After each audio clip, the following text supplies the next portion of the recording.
certain requirements to be a paladin, and I will make those known to you momentarily. Just let me put some music on to inspire me. Okay. So if you go over to there should be a gear tab that says My Settings. You're probably going to want to go in there and adjust your master volume level. I'd put it down to about 50%, just so you don't get distracted by the music too much. I don't know how well you feel about music in games. I like it personally, so I put a lot of music into this game. Yeah, I'm fine with it. Okay. So right now there's a track playing called Weirder Things. It's actually sort of like a ripoff of the Stranger Things intro song. Okay, so we're gonna reopen your character sheet, and I want to show you a neat little shortcut to do that. So your token, go ahead and click on it again. Okay. Don't double click it though, just click on it one time. And then on your keyboard, hold the shift key and double click on your token. That's going to open up your character sheet straight off your token. Cool. Okay, so now we've got those stats, and we know you can definitely become a paladin with these stats, but we need to arrange them, and there are certain other stats that you need to be a paladin, and I'm gonna look those up really quick. But first things first, I want to paste these stats directly below your ability scores table. So on your character sheet, if you scroll down, you'll see an ability scores table that kind of looks like the Greek flag. It's got like a bunch of blue areas in it, and with the white areas behind it, kind of looks like blue and white stripes.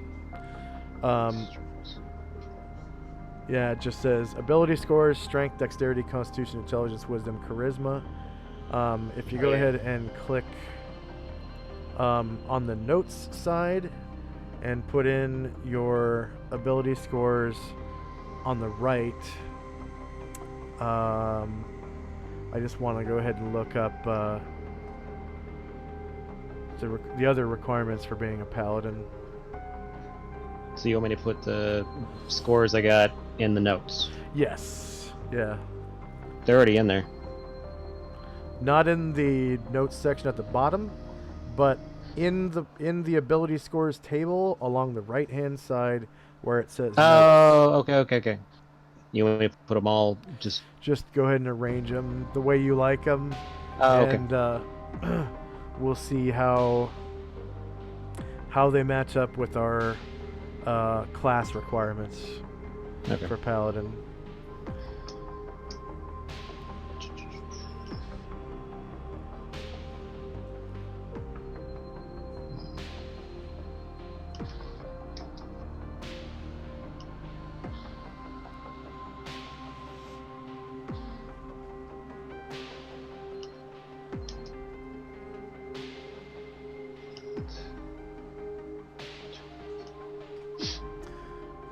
Okay, player's handbook. We've got player character classes, class descriptions, warrior, paladin.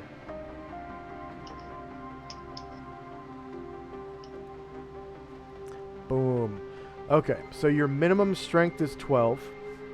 Minimum constitution is 9. Okay. Minimum wisdom is 13.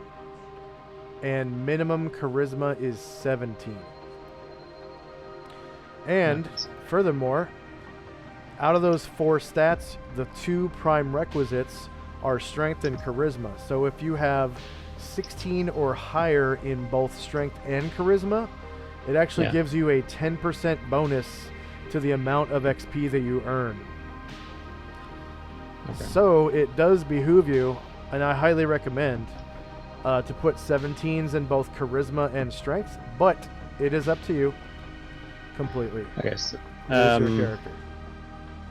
yeah, I already had 17 of strength. Oh, So nice.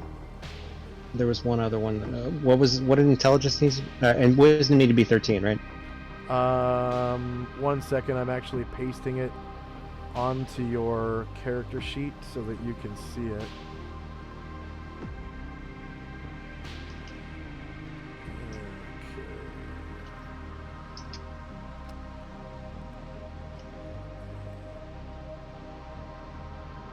So yeah, I think I was already initially pretty close to those numbers. Okay, so it's now pasted into your bio and info tab. If you scroll all the way up, Yep. along the top of the character sheet, just below your name, there are 3 tabs. There's the character sheet tab, the bio and info tab, and the attributes and abilities tab. If you click on the bio and info tab, just below where it says appearance, it says Paladin, and it has all of your ability requirements, your prime requisites, races allowed, and then a description of the Paladin class and their abilities.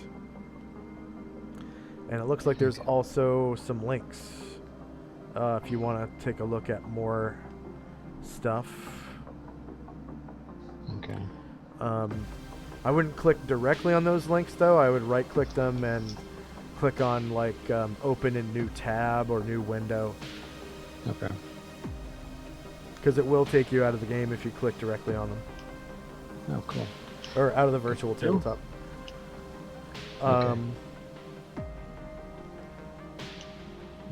So it was Wisdom 13, it looks like, and Constitution 9. Constitution is 9. I think I've got it set up right. Not sure though. Constitution 12. Yep, you got them. Okay, so now what I'm doing is I'm going to plug in your scores on the left side, and it's going to complete the table for you. Okay. So this character sheet that we use, it doesn't look like much, but most of the features are automatic. The stat table will fill itself out once you enter the stats into each line, each individual line.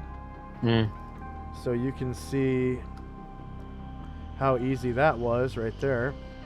Yeah. So you got 2 17s, 15, 14, 12, 11. 17, 17, 15, 14, 12, 11. Okay, your stats are correct. The minimum to be human is 3 in every stat, and the maximum is 18 in every stat. So humans are pretty simple. That birthday, January 18th, is that okay with you? I'll paste that into your bio. Yeah, that's fine. Okay. All right. So next step is if you again click on you might want to move your character sheet over slightly so that you can see your token, and then go ahead and click on your token again. Okay. And then in chat, in the character creation template, that magenta colored button that says height, weight, age, that is actually a button. So if you click on that while you have your character token selected, there will be a pop-up in the center of the screen that has a drop down, and if you find human male, since that's your gender and chosen race, it will roll height, weight, age, and max age for you. Okay. Humans tend to be pretty young when they start. They are teenagers, anywhere between 15 and 19.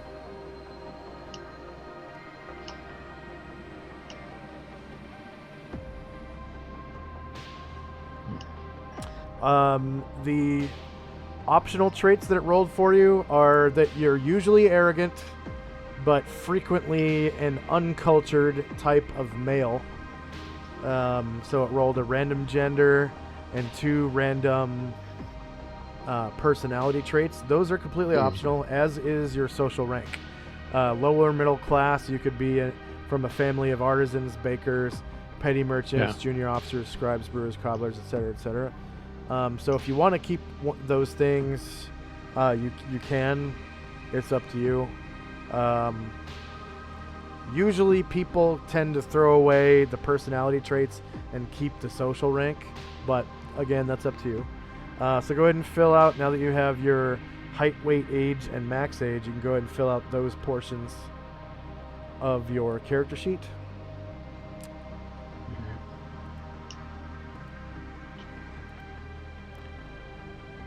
Okay, and I'm going to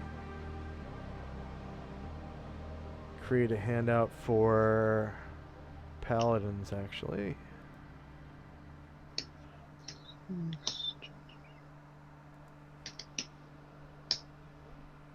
$17. Okay.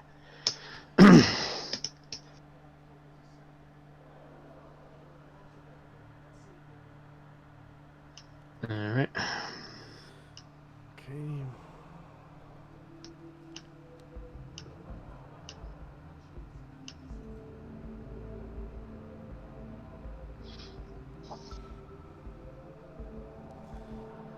All right.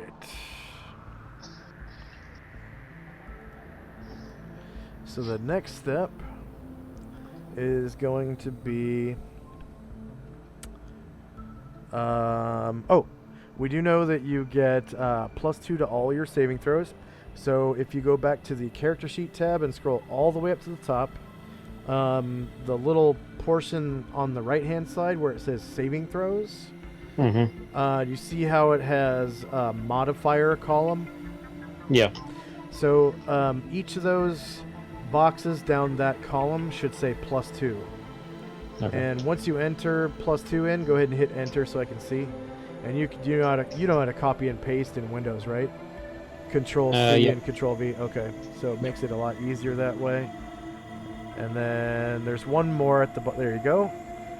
And then just below that table where it says movement, where it says base, and then in the speed column, go ahead and turn that 0 into 12.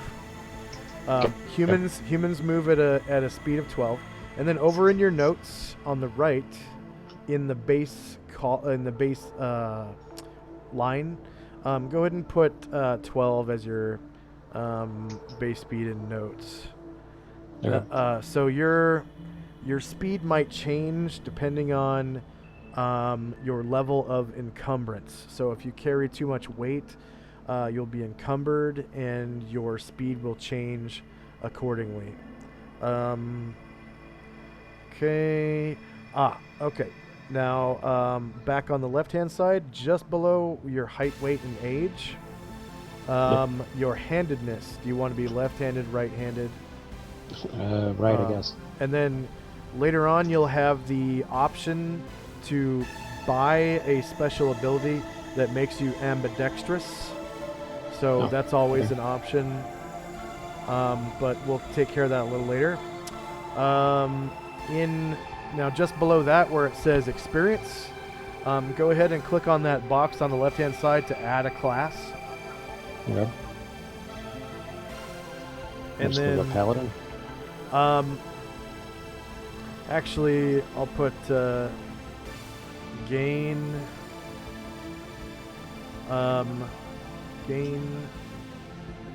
Paladin -2 at, and I think it's like 2500 XP, something like that. Your current XP, go ahead and put 0, and your gained XP, go ahead and put 0 as well. Okay. And you do get that 10% prime requisite bonus because you put 17 in both strength and charisma, so we'll leave that as is. Okay, now let's scroll down to just below. So the next table is your ability scores. Let's go beyond that. Let's skip over the weapons table for now. Let's skip over those notes. Skip over special abilities and attacks. And skip over rogue skills. where it says we're going to the next section we're going to is proficiencies and languages. Okay. Okay, so go ahead and add a line on weapon proficiencies, Okay. and as a warrior, you get 4 weapon proficiencies at level 1. So weapon proficiencies buy you proficiency in. As a warrior, you can be proficient with any weapon. There are, swords, knives, maces, hammers, guns. There's even cool stuff like a glass bottle. If you pick up a glass bottle, you can club somebody with it, and there's a chance it will break. And once it's broken, you can actually stab somebody with it like it's a knife. Oh. There's you can even throw lit lanterns at people, and they have a chance of exploding once you hit them. They work like a grenade almost. Okay. Stuff like that is possible in this game. I'm gonna show you a handout right now that has the weapons on it. Okay. Let's see, gear and equipment, weapons, and it's got armor. So this handout right here, weapon and armor data, should have a picture of a bunch of weapons, and if you scroll down, there's a table that has a list of weapons.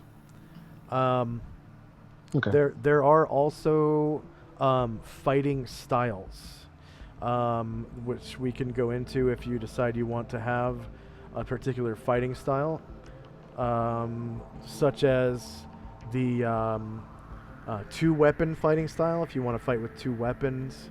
And then ambidexterity kind of goes into that, kind of links in with fighting with 2 weapons. There's also the weapon and shield style. There's the 2-handed weapon style. There is the 1-handed weapon style, and there is also the missile weapon style. There's also shield proficiency. It gives you a proficiency with every shield in the game, and you actually get extra armor class points from the different types of shields by having that proficiency. I always recommend that to warriors that are level 1 because you tend to be a lot more tanky and survivable with like a medium shield when you have shield proficiency. It's a good idea to have that. Of course, you can build your character any way you want to. If you want to do 2-weapon fighting or two-handed weapon, but those fighting styles are basically the bread and butter of any kind of warrior. Okay. Also, another thing to think about is the extent of your proficiency. Normal warriors, like fighters, they can actually become specialized with weapons, and they do like extra damage, and they get bonuses to attack and stuff with their specialized weapons, and they get extra attacks per round. Paladins they're not able to specialize with weapons like a fighter can. However, they are able to do what's called expertise, which is similar to specialization, but they don't get bonuses to hit and damage. They just get the extra attacks, so it's still worth it, in my opinion. And you can do that at level 1. Melee weapons to expertise in a melee weapon, it costs two weapon slots, and then with a missile weapon, it would cost 3 weapon slots. And again, you only start with 4, so you kind of have to budget at level 1. Fortunately, warriors gain them very quickly. They gain them at every level that's divisible by 3. So by 3rd level, you're going to get another one.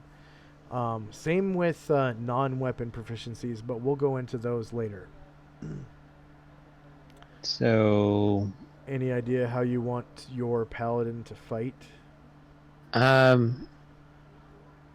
like him to be dual wielding, I guess. With like two swords? Yeah. Okay. So the best way to do that would probably be, excuse me.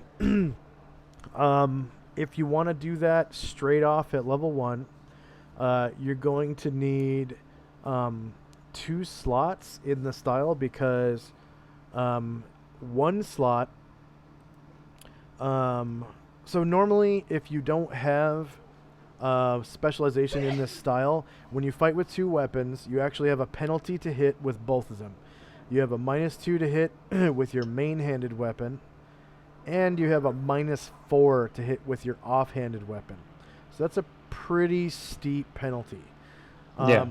Once you, and furthermore, the weapon in your main hand, it can be any size, but the weapon in your offhand has to be at least one size category smaller than the weapon in your main hand.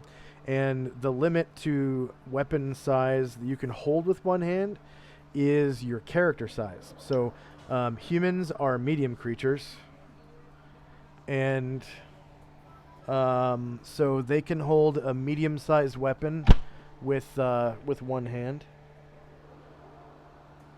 So that is a pretty broad category. Like most swords, like a long sword is a medium-sized weapon.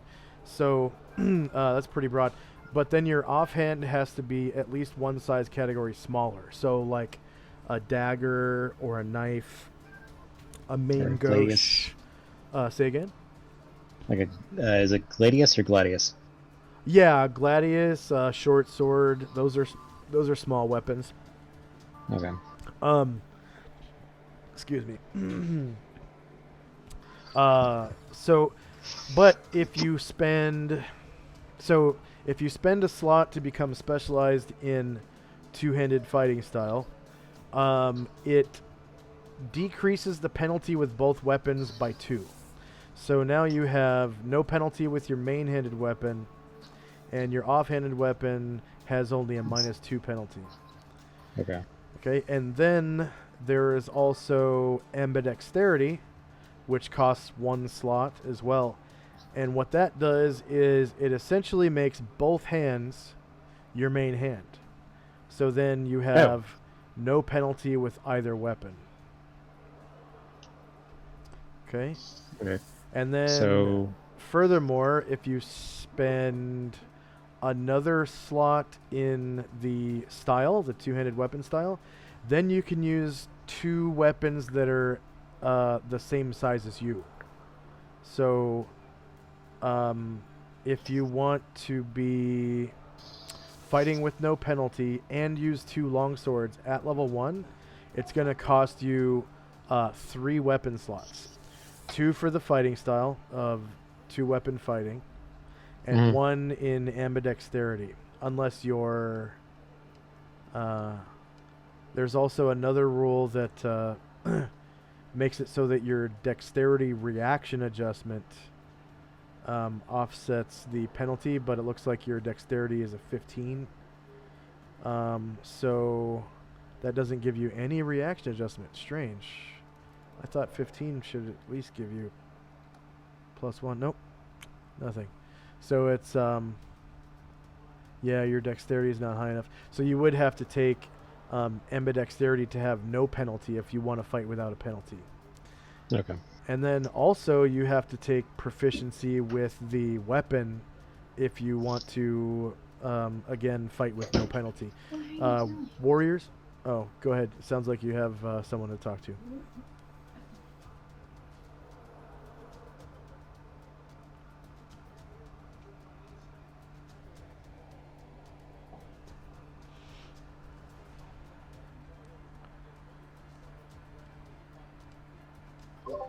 Yeah, sorry about that. My daughter was asking something. Oh, okay. Yeah. Okay. So I need So for weapon proficiencies, I need to add 4 slots, and then 2 of them are for Yeah, the so dual wielding, and then it would look like this.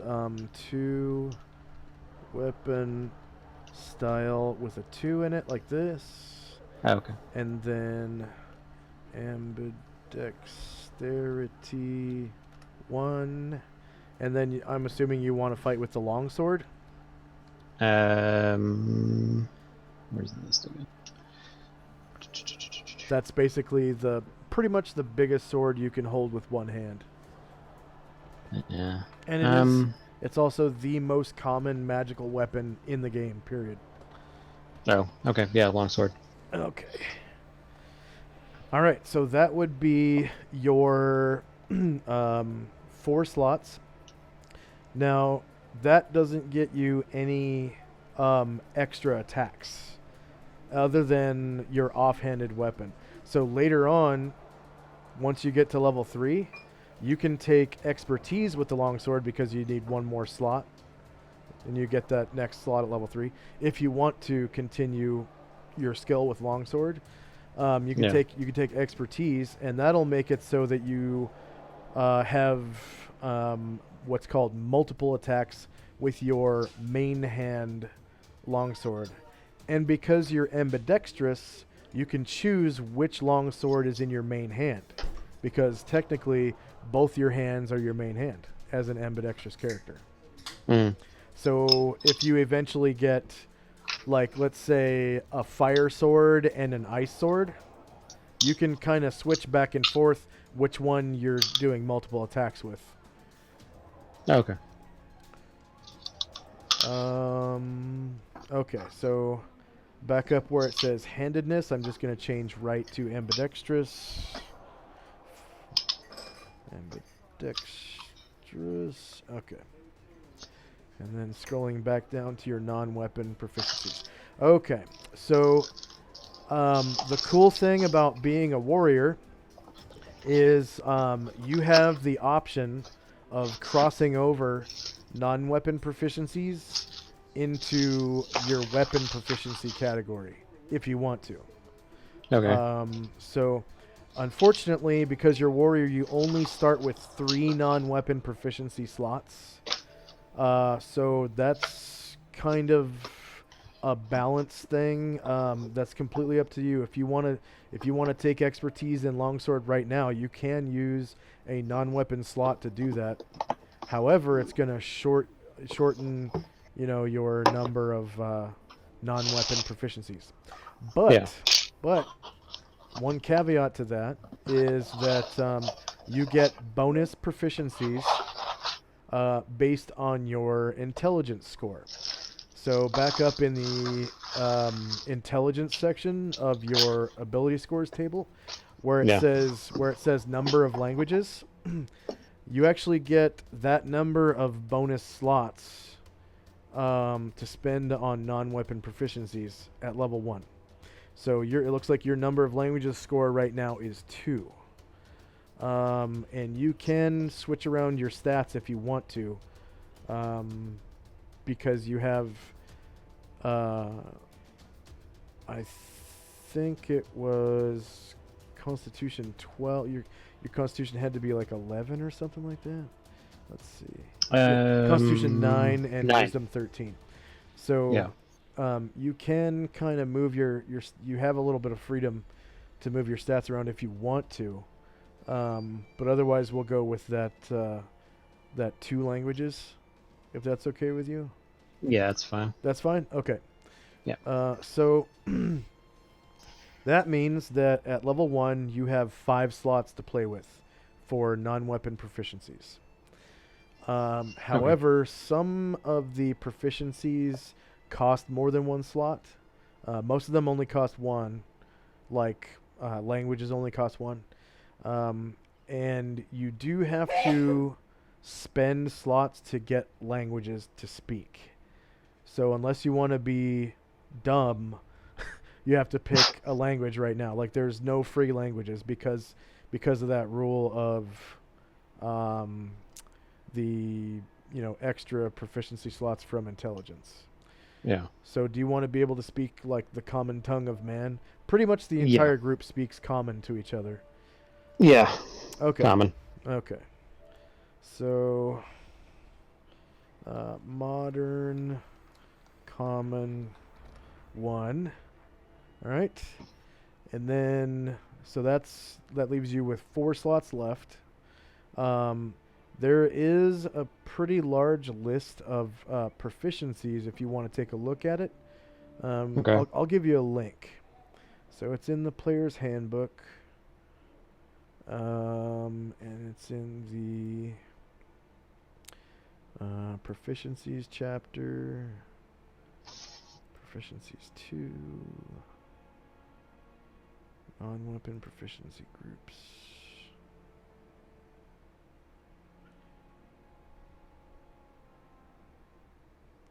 Okay, table 37.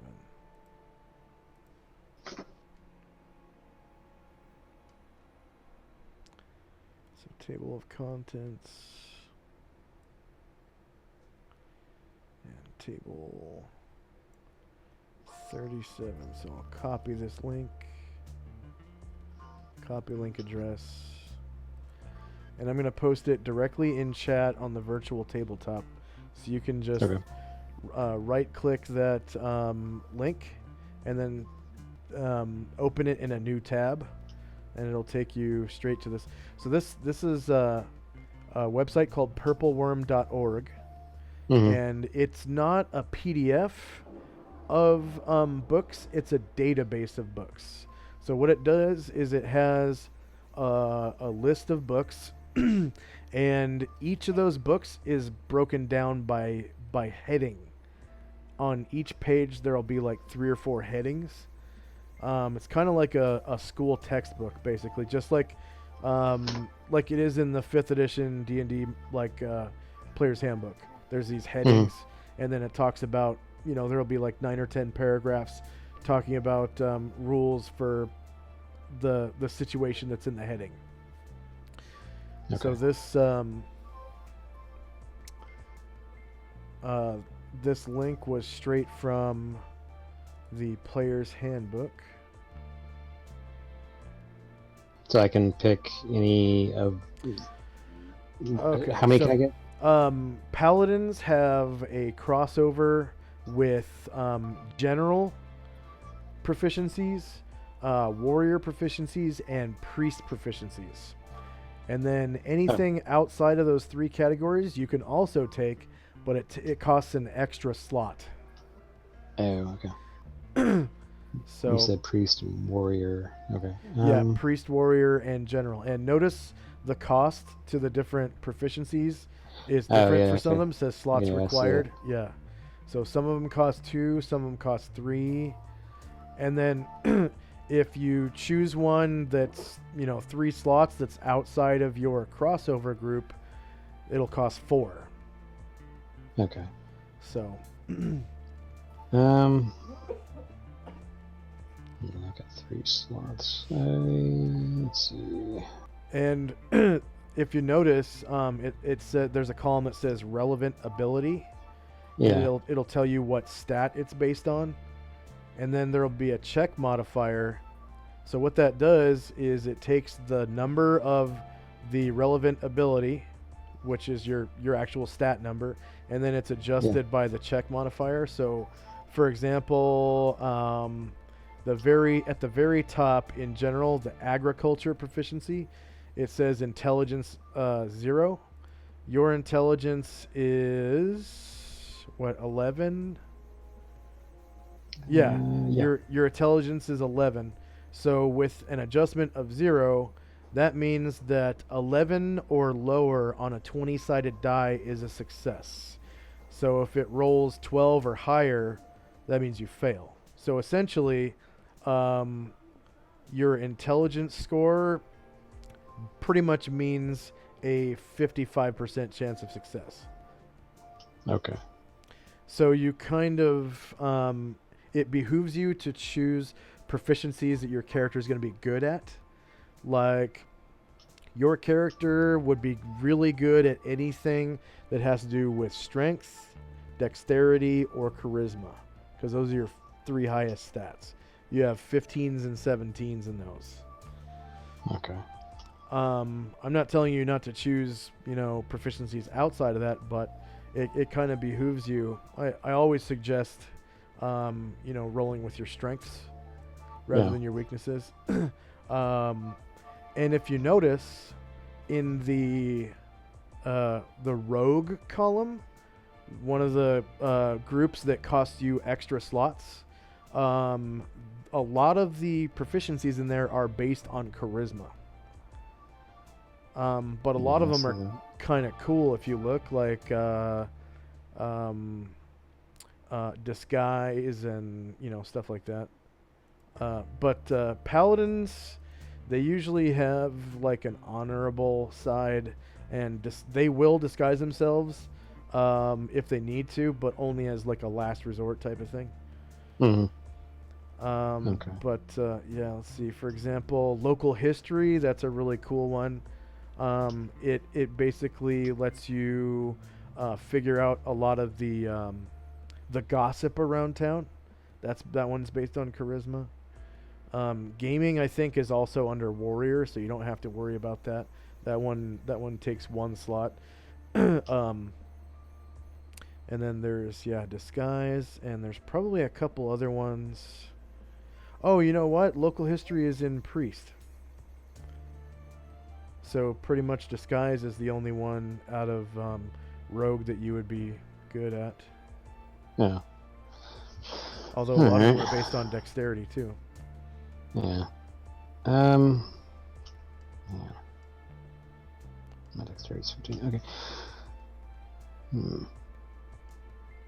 And then some of the really useful ones out of the priest section, spellcraft is super useful, but you wouldn't be very good at it because it's based on intelligence, and the check modifier is -2.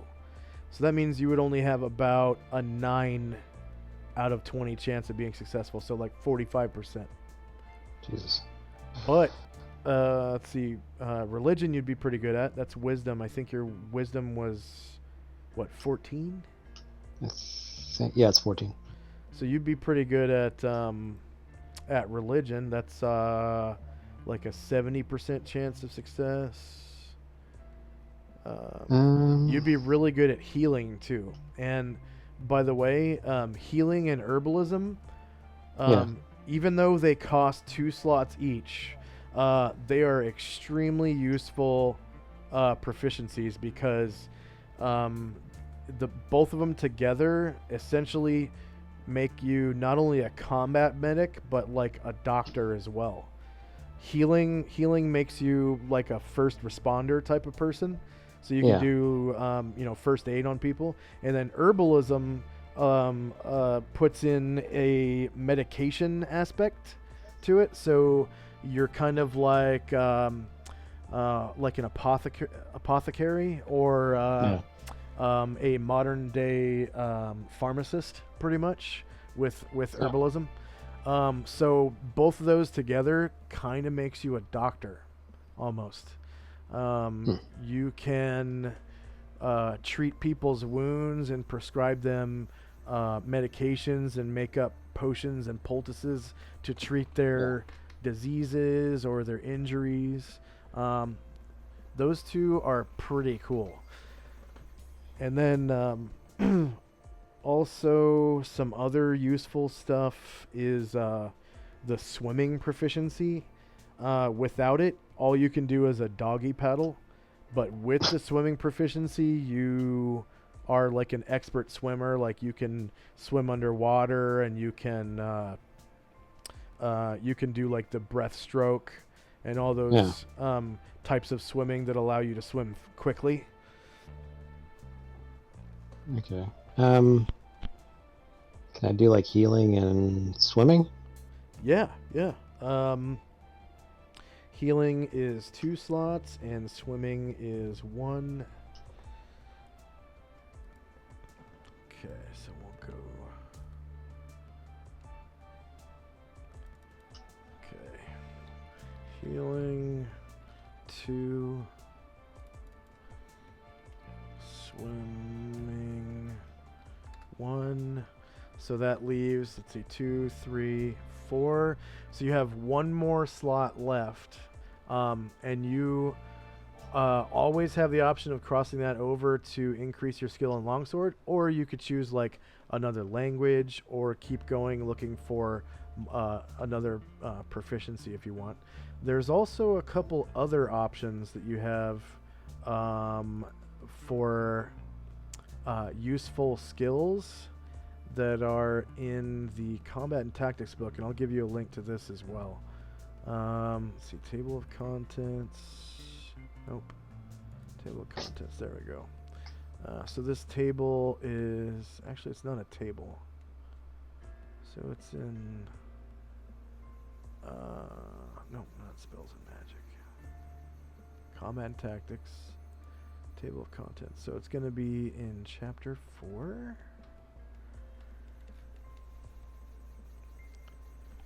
Find chapter 4.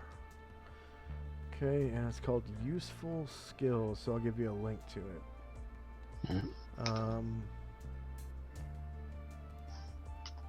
Or no, Special Talents. That's what it's called. Special Talents.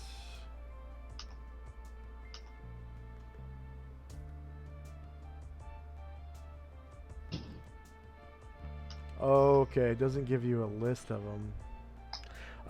So the special talents are alertness, ambidexterity. You already took ambidexterity. Ambush, camouflage, dirty fighting, endurance, fine balance, iron will, leadership, quickness, steady hand, and trouble sense. And a lot of these are really useful. Like for example, let's see. Weapon proficiencies can also be used to acquire a variety of skills. Yada yada. Presented non-weapon proficiencies are noted as asterisks. May be purchased with either type. Okay, okay. So alertness, for example, can be purchased with a non-weapon slot, and what it does is it reduces your chance of being surprised by 1 in 10.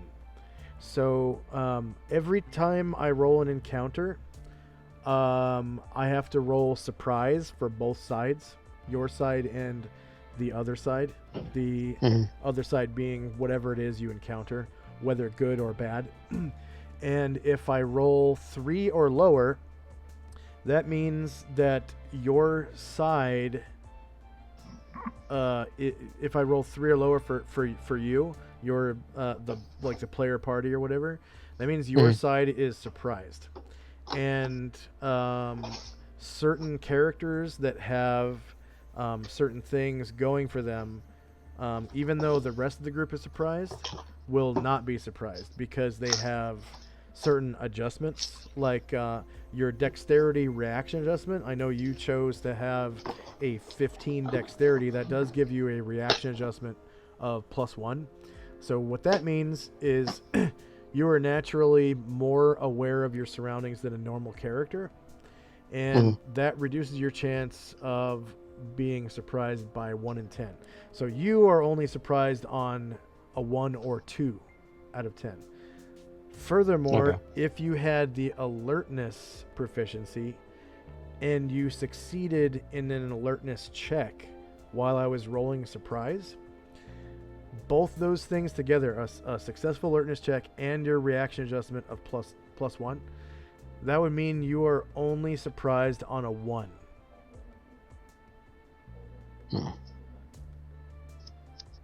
So like a 10% chance of being surprised rather than 30%.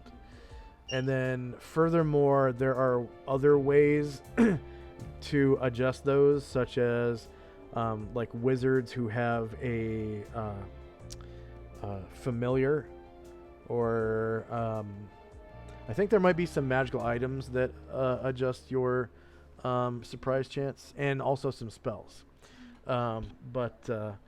Yeah, alertness is always a nice thing to have. There's a couple other ones. Let's see.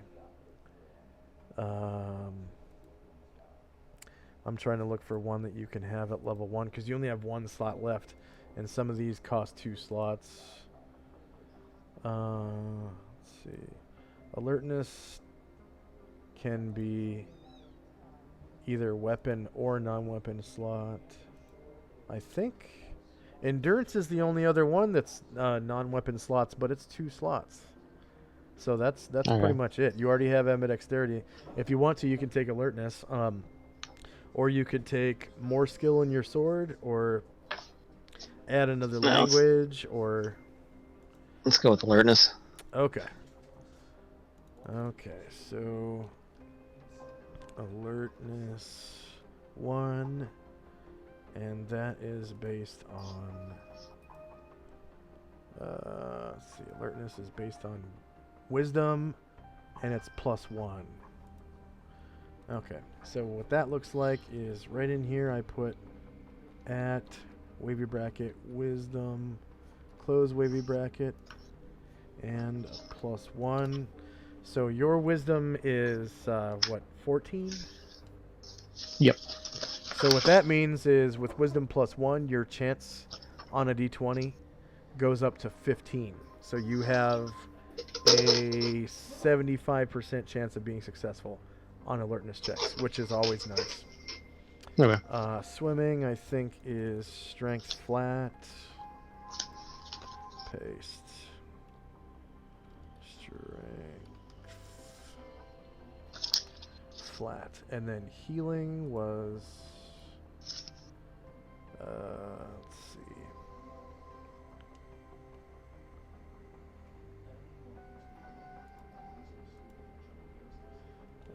Healing, fine. Healing is wisdom -2.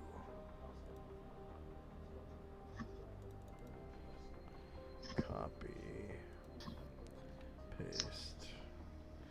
-2. Enter. Okay, so we're finished with your weapon slots and your non-weapon slots. Yeah, 2, 3, 4, 5. Yep. Okay, so now we need to move on to your gear, so your equipment. All right. Okay. So our next step is to roll your starting gold, player's handbook, money and equipment, starting money, table 43. So warriors start with 5d4 times 10 GP. Okay, so on the left side of the screen, on the virtual tabletop, you'll see a toolbar.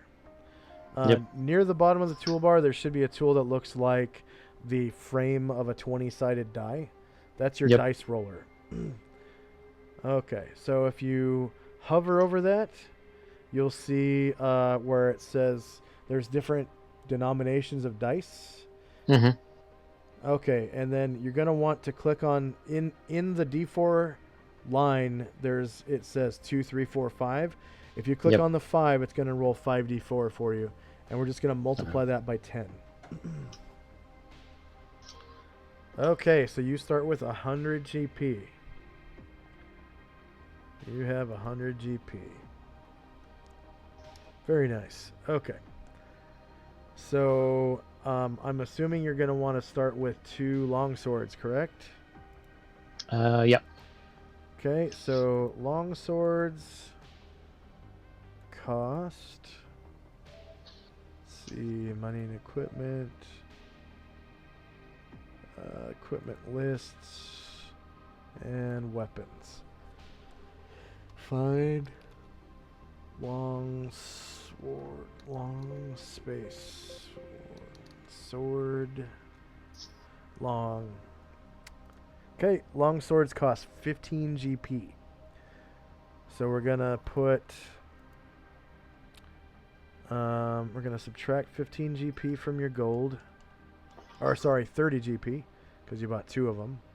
Mm-hmm. So that leaves you with 70 GP. Enter. And we're going to put in your weapon table, we're going to put long sword, and then parentheses, right. Close parentheses. Copy that into the next line. And then put left in parentheses on the next line. They are strength and damage weapons because they're melee. You are going to have warrior Thaco, so I'm just going to copy the code for automatic warrior Thaco into your weapon table. It only needs to go into the very first Thaco slot, and that's it. The macros will take care of the rest.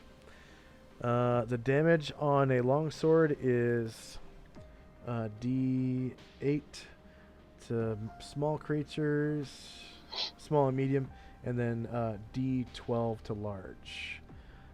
They have a range of 1. They weigh, let's see, longsword weighs 4 pounds. 2, 3, 4. They are medium-sized. They are slashing, and they have a weapon speed of 5, so they're kind of like a medium-speed weapon. Yeah, D8, D12. Okay, so I'm just going to copy everything into the other sword slot. Whoops. Okay. And D12 for large. Weight is 4. Medium size. Slashing. Damage. And weapon speed of 5. Enter. So if you look at your weapons table, you have your first one is touch attack, so just leave that there. You're a medium creature, so your touch attack is going to be medium. Whoops.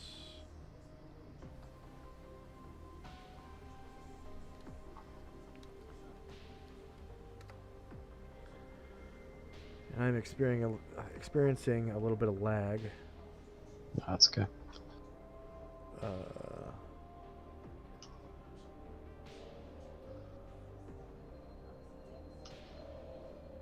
I think I'm just gonna close the other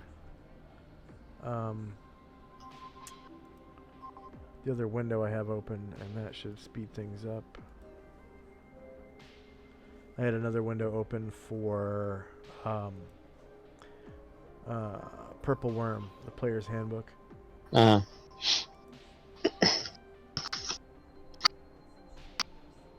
Okay. Alright. So, yeah, if you look at your weapons table, you should have touch attack, longsword right, and longsword left. And they both do D8, D12. They have a speed of 5. They do slashing damage. They're medium weapons, and they weigh 4 pounds. And they have a range of 1. Okay. Alright. Now we're good on your weapons. Did you want to start with some kind of armor? Yes. Okay, so you've got 70 GP left for the rest of your gear. If you go to that weapon and armor data handout that I showed you, do you still have it open? Yeah. If you scroll down to nearly the bottom, it should have a list of armors and their costs and their weight, actually. Let's see.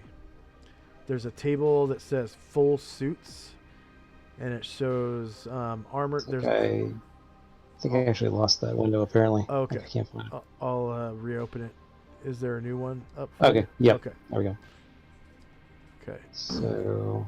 if you scroll all the way to the bottom, okay.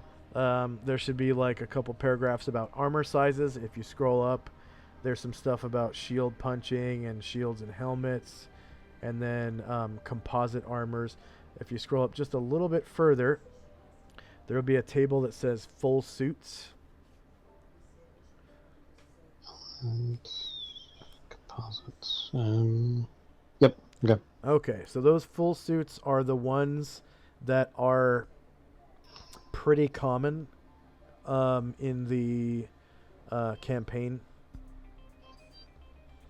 Um,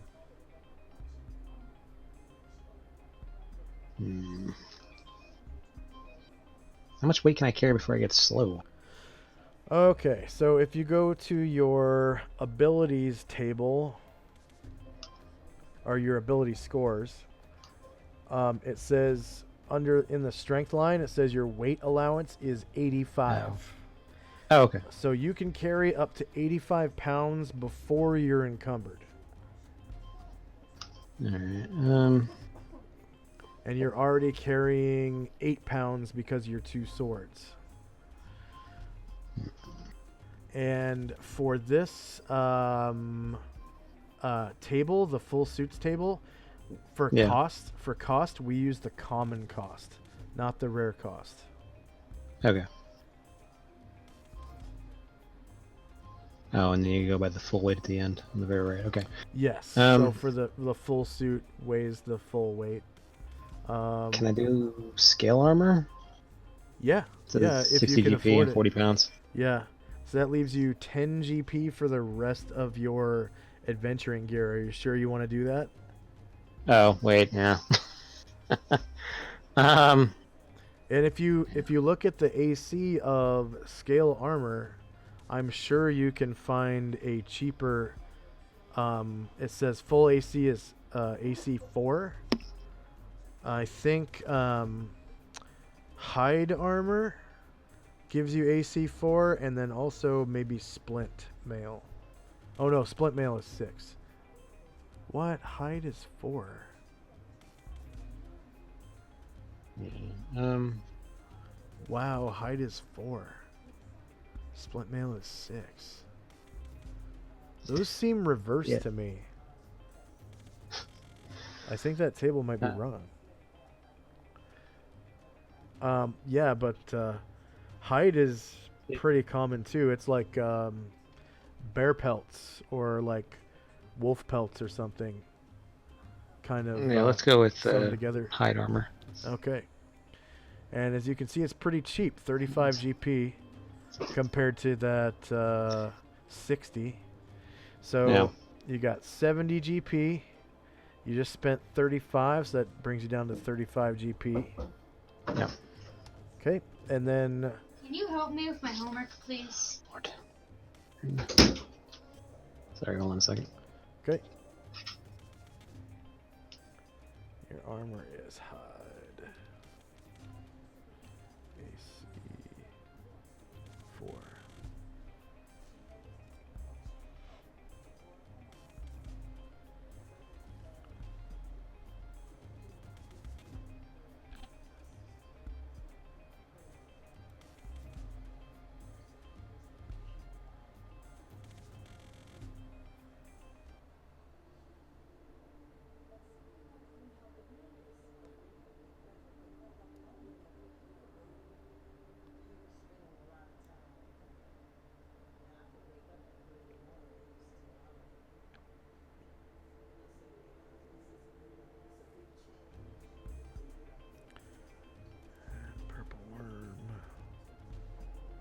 Man, I could have sworn it was splint mail was AC 4 and hide was 6.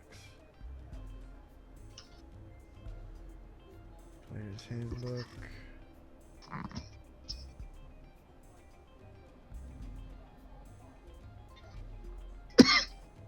Money and equipment. Equipment lists. Armor. Hide. Oh, that doesn't show. Let's see, equipment descriptions, armor. No. Armor class ratings, there we go. Splint mail, bended mail, or bronze plate shield. Yeah, it was splint that was 4. What the hell? Why did they change it to hide armor? Yeah, scale mail. Scale mail used to be equal to hide. They switched them on that. On that table. Scale mail was equal to hide. and it would give you AC 6. That's so strange they switched those around. I'm gonna grab my my hard copy of the Combat and Tactics book and look that up. I'll be right back. Okay. I'll be right back.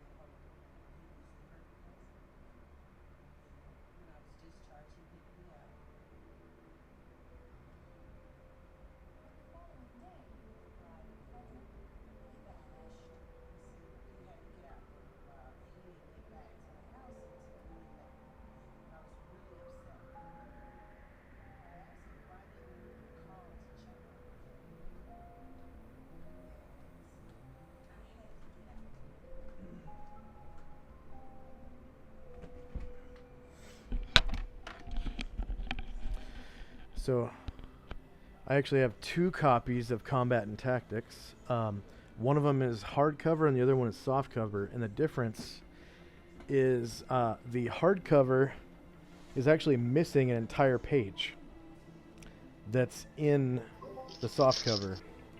Yeah. Okay, let's see here. So that table is in... I'm going to look up the softcover version. I swear that AC rating is wrong. Let's see. So in the softcover, I have hide armor is, wow, AC 4. Splint mail is AC 6 in the softcover version. And in the hardcover,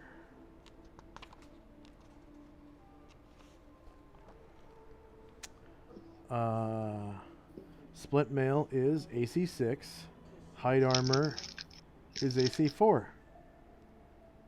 Wow, in every version before this book came out, hide armor was AC 6 and splint was AC 4. That's crazy.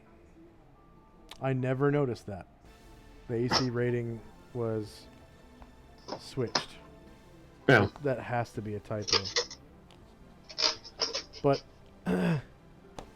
yeah, we'll I guess we'll just roll with it for now. That sucks. I can't believe that typo made it through in both versions of the book. That's nuts. Okay. So with hide armor, you get AC 4. Are you gonna buy a shield too? Can I carry a Oh shield? wait, no. Yeah, you have 2 weapons. That's right. You fight with 2 weapons. You can carry a shield on your back, but I don't know if you want to carry that weight around and have 2 swords.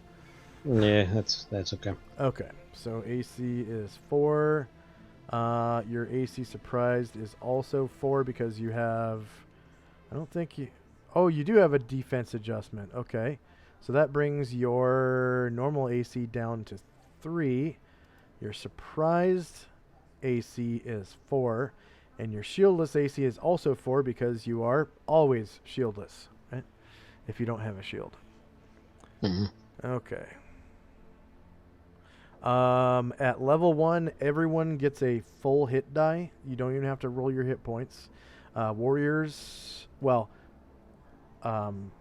fighters, paladins, and rangers roll a d10.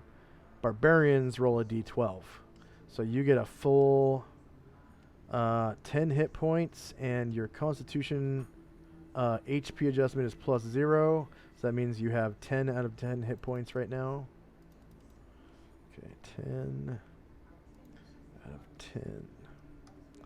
10. And you're wearing hide armor AC 4, shield none, dexterity bonus -1, whoops, -1 AC, Magical item bonus, none. Miscellaneous bonus, none. Your natural AC is 10, like most creatures. Okay, your thief skills are correct. Now, we have total weapon weight is 8, so under weapons, I'm going to put 8 pounds on your gear table. And your armor is, let's see, hide weighs 30 pounds. Hide is pretty heavy. Hide armor AC 4, 30 LBS.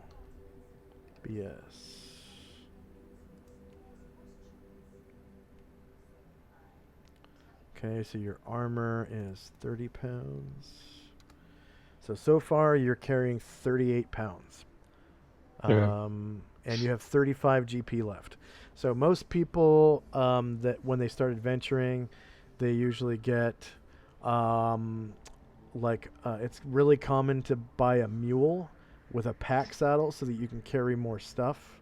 Most people get like a backpack, a small tent, a winter blanket, flint and steel to build fires, a wineskin to hold wine or water. Basic adventuring stuff like maybe a lantern to go underground, maybe a 50-foot rope to climb with, maybe some pitons, and maybe like a small hammer or something to pound the pitons in. Rations, there's 3 different kinds. There's dry rations, which are they consist of hard tack, which is like this bread that's like, it's like an unleavened bread that's pretty much just water and flour that has been dried, and it tastes like crap, but it's, you know, somewhat nutritious. And like hard jerky that's like really salty and super dry, and some maybe some pocket soup. It's also known as soup leather, I think. Have you ever heard of that? It's basically like beef bouillon boiled down until it turns into leather. I guess it's really hard to make because it's easy to burn it accidentally. And as long as those stay dry, they stay good forever. And they're really expensive though. It's 10 GP for 7 of them. And then there's normal rations, which are 3 GP for 7 of them, and they only last a year if you keep them dry. But they have like dried fruits, dried nuts, things with flavor, like baguettes, like bread that has a lot of there's like soft bread inside, but the outside is hard. And it doesn't get moldy until like maybe after a year, because there's so many preservatives in the bread, you know. Yeah. And then stuff like jerky and pocket soup to go with it. But it has more flavor. It's more nutrient rich. Doesn't last as long, and it's much less expensive. But it lasts for about a year. And then there's usually iron rations. Are only available to dwarf characters, but I make them available to everybody. They're a lot like dry rations, but they only cost 5 GP for 7 of them. And the jerky is much higher in iron because the meat wasn't bled first, like it's not koshered. So it actually has blood in the meat before it was dried. And so it's much, much higher in iron. And what it does is normally when you have a doctor treating you, or I'm sorry, normally when you rest up for a whole week, when you're healing naturally, you get your constitution bonus at the end of the week as an extra amount of healing tacked on.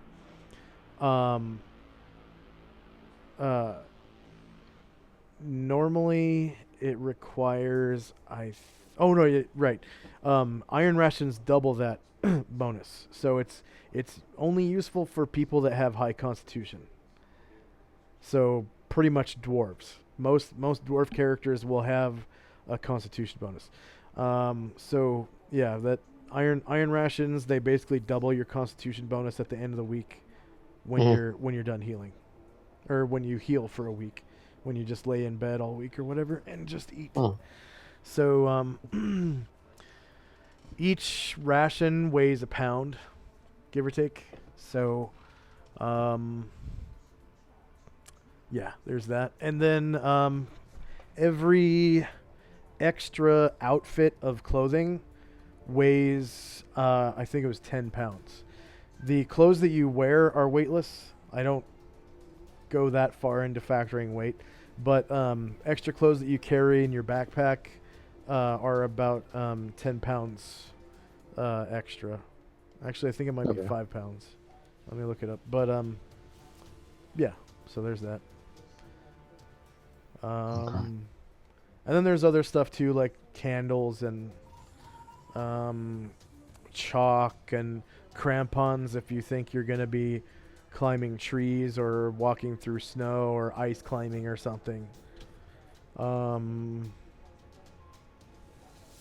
If you want to take a look at the complete list of gear, that link that I sent you to Purple Worm might have a can you see the index on the left? The index of books? Okay. No, it just shows non-weapon proficiency groups. Okay, I'll show you the actual website for that. Okay. Purpleworm.org rules copy. And I'll paste that in the virtual tabletop chat. But there's quite a bit of stuff in there to buy. I might have daily food and lodging, carrying an encumbrance. Oh no, I didn't put the gear section in there. Okay. I just put firearms and daily food and lodging.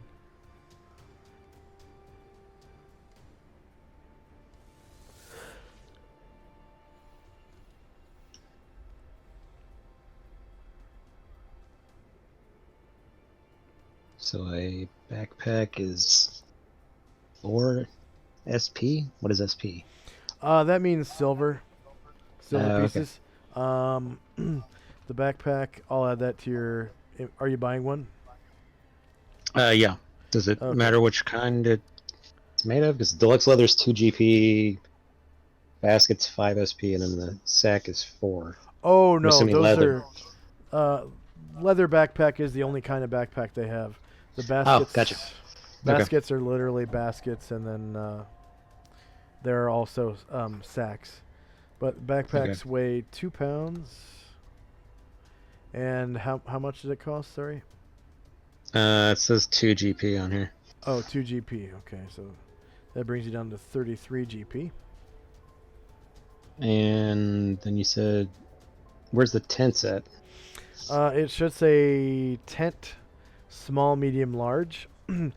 Small tent is like a 1 or 2 person tent, and it's basically just a piece of canvas held up at the ends by 2 sticks, and then inside is basically just goes onto the ground, so just pretty much a canvas, blanket or whatever. Sometimes they have like a door drape that'll hang down. You can tie it to the stick, but most of the time you're sleeping on the ground when you pitch a small tent. And then large tents are they are like those tents that like an officer's tent in the military. Yeah.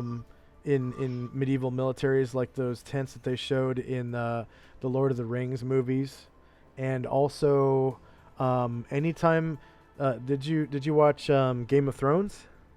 Yep. Anytime there was a tent scene in Game of Thrones, that was a large tent. They're about 10 feet by 10 feet inside, and there's usually a floor.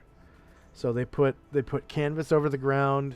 They put up 4 poles with like a center pole in the middle for the roof, and then the sides drape down, and then there'll be a front door in one of the sides, and they're about 10 feet by 10 feet inside, and you can have like office furniture in there and an actual cot, for like it's for like kings or something, or like an officer or something to sit at a little desk. And yeah, they're pretty spacious and comfortable. They're in D&D terms, it's usually for like large creatures, or you can put about 4 people inside on the floor. Okay. How much were the tents? It should be on there right next to where it says tent. Should be tent, small, medium, or small, large, and pavilion. Pavilion tents are really damn big. They're I think it says they're like 20 feet by 20 feet, and those are like pretty much circus tents. So, and of course they weigh like 100 pounds or something like that. The small tents weigh 10 pounds because it's, like I said, heavy canvas and a couple of sticks. Canvas, back then was pretty much like burlap treated with wax, and it's waterproof, most for the most part windproof. If you put down a small tent with a winter blanket, you're good to sleep in when it's snowing. As long as wind doesn't blow your tent away or something like that. You should be good. And then like in the dead of winter, in the campaign world right now, it is the dead of winter. It's the end of December, and they're still adventuring. And they just came out of the Great Below, which is my version of... Have you ever seen Journey to the Center of the Earth? Yep. Or read the book? So not the book, but I've seen it. So there's all those weird caves down in the earth that have like glowing mushrooms or mosses or cave worms, so there's light. There might be mushroom forests or underground rivers or underground oceans, crystal caves. There might be, what else is there? Worm tunnels, drilled straight through rock, solid rock. There might be cities underground in these huge caverns that are like 100 feet tall. There might be, what else is there? I think that's pretty much all the terrains that I use. Pools of acid. I also use those. There's like seas of salt water, seas of fresh water, and seas of acid in my Great Below. So they were in the Great Below for a couple months, and because of the core of the planet being so close, it's actually warm inside the planet. The ambient temperature is about 70 degrees, so you don't really need to worry about weather. It's always warm inside the planet. Okay. So they were adventuring in there for a couple of months. Or, no, weeks. Sorry. Weeks. And They just didn't really have to worry about the temperature.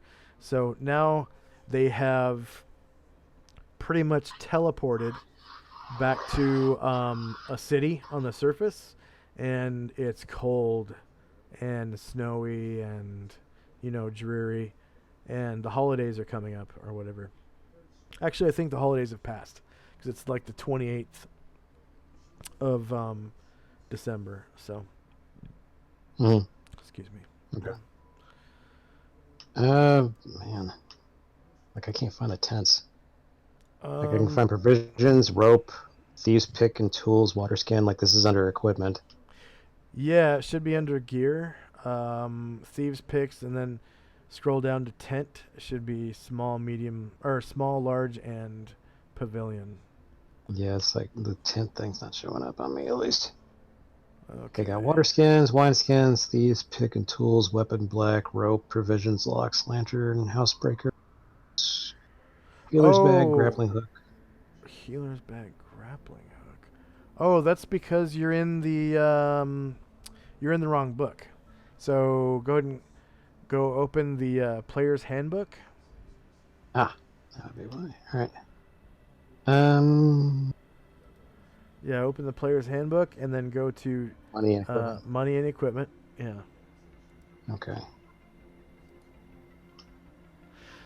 And then there should be a section for equipment gear or something like that. Services, tag and harness, miscellaneous. Let's see, player's handbook, money and equipment lists, and it's going to be under miscellaneous equipment near the bottom because it's in alphabetical order. So a large tent is small tent is 5 GP, and it weighs 10 pounds. Okay. So 5 GP. Yeah, let's go with the small because I can't really afford. Yeah, and they're 10 pounds. So there's the weight too. Yeah. Let's see. 5 GP takes you down to 28. And man, I might as well just spend the rest on rations. Small tent, 10 pounds. Well, 28 GP is actually quite a lot. That is essentially a common man saves up. So like after expenses every month, saves up about 1 GP per week. Oh wow! Okay. Yeah, yeah. After expenses and all that for retirement or whatnot. So, 28 GP is quite a fortune. That buys a lot of stuff.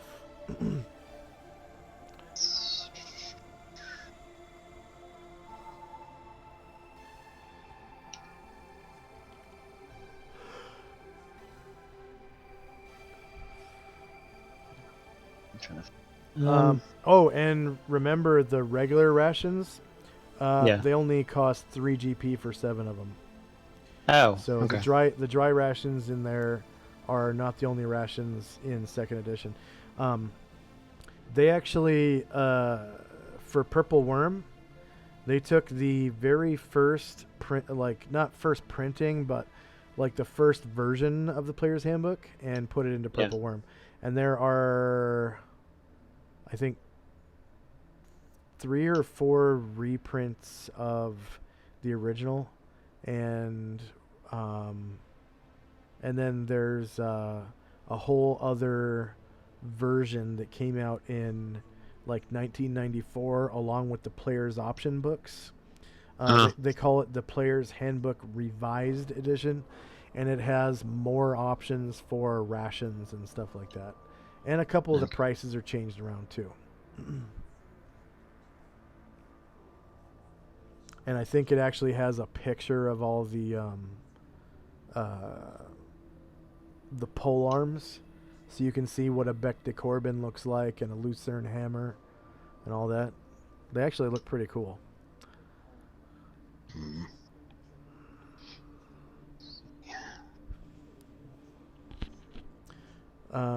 Usually people buy clothes to wear. I know you're wearing hide armor, but without shoes. It's gonna be pretty cold. Okay. Without a belt to hold, pouches and stuff, it's gonna be a little Yeah. weird. Maybe some pouches to hold your money. Another pouch to hold tools like your flint and steel to build fires. Maybe some chalk, couple of candles, some Okay. useful things like that. So I'm assuming gloves are not included in this hide armor either. Yeah, gloves. Well, yeah, you're probably right. Gloves wouldn't be included because, I mean, imagine having a hide armor gauntlet. That would be kind of strange. Okay. I guess I want to get some gloves. It says Yeah. it's one GP. Okay, so that'll take you down to 27. I want boots, but like it doesn't have anything on the boots. The next couple lines should say soft boots and softer writing. Oh yeah. I So see it. soft boots are normally for like ranger characters. Riding boots are usually for like paladins and anyone who probably is going to be riding something. um, riding boots are usually hard. They have like a heel on them, like cowboy boots Yeah. pretty much, and they're usually pointed to fit into a stirrup, and you can put spurs on them and stuff. So you can role play your character walking around in the bar, and you hear a ping, ching, ching, because his spurs are, hitting the floor or whatever. Yeah, let's go with the riding ones. This is 3 GP. 3 GP brings you down to 24 GP left. I already have a helmet. As far as clothes, is it like it doesn't say like it's an outfit or anything? So I'm assuming I can just. Yeah, you buy individual pieces. If you want to wear clothes underneath your armor, you can. In the winter time, that might be a good idea. Hide armor keeps you pretty warm. It's kind of like having an outer layer, but without an underlayer, it would be kind of weird. And then if you want an extra outfit, it would weigh about 10 pounds, like boots included. Okay. If you don't have a full outfit, don't really worry about it unless you have like 2 or 3 articles of clothing. Like if you had a tunic and breeches and boots, that would be a full head-to-toe outfit. But just a tunic, don't even worry about the weight. All right, can I get a good cloth cloak? Okay, how much does that cost? 8 SP, so I get 8 silver pieces. For the good, okay, yeah, 8 silver. All right, so the way money breaks down is GP is like your basic dollar, pretty much. Yeah. Silver is 1/10 of that, so silver is literally like a dime, and dimes are made of silver too, so it's easy to remember that. And then copper is 1/10 of a silver, so copper is kind of like a penny. Okay. 100 coppers to a GP, 10 coppers to a silver, 10 silvers to a GP. Okay. Platinum is kind of like a $5 bill, so it's 5 GP. And all the coins are about the same size, and they weigh about the same. It's 50 coins to a pound. So the maximum amount of coins you can have in a large pouch is 400 coins, and gems. They weigh about the same as a coin too. Okay. Speaking of that, I need to get a belt. That's 3 SP. Okay, so you spent 8 SP on the cloak, right? Yeah. Okay, so that leaves you with 2 silver left and minus 1 GP. So 23. And then that was for the cloak. And then you said belt, right? Yeah, that's 3 silver pieces. Belt. Okay, 3 silver pieces. So down another GP to 22. At Um, 10, and that'll be 9 SP left. So you're down to 22 GP and 9 silver. uh,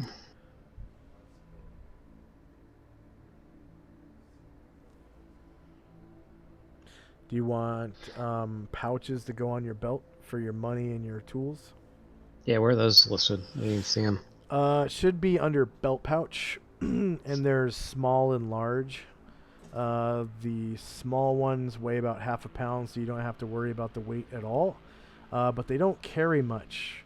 The weight capacity on a small belt pouch is, Oh, okay. see, Yeah, I see it. carrying an encumbrance. Small belt pouch.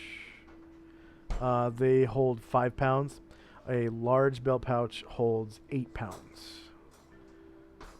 Okay, So, can I get like 3 large belt pouches? Yeah. Says for each 1 gold piece. yeah, you probably have one over your groin area, and then maybe one over each butt cheek. And then they cost how much? 1 gold piece apiece. Okay, so that brings you down to 19 GP. And Nice. we'll call them large belt pouch A and B and C.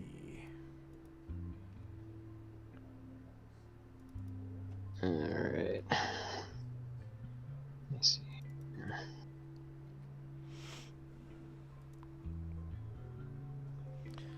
So if you ever see traditional Scottish guys wearing kilts or let's see, it's Welsh guys wearing kilts. They usually have Yeah. that big old belt pouch made out of like cowhide or whatever on like a gold chain hanging down in front of their groin. That's the size of a large belt pouch. They're huge, and it's like a little purse almost. Like they'll have that binding like on a you ever opened a coin purse, how they have the two balls that cross over each other and with a hinge latch thing, and you like squeeze one ball around the other to open it, and it's got a hinge on it. The little clasp thing. Yeah, a little clasp. They usually have that. Okay. Large belt pouches.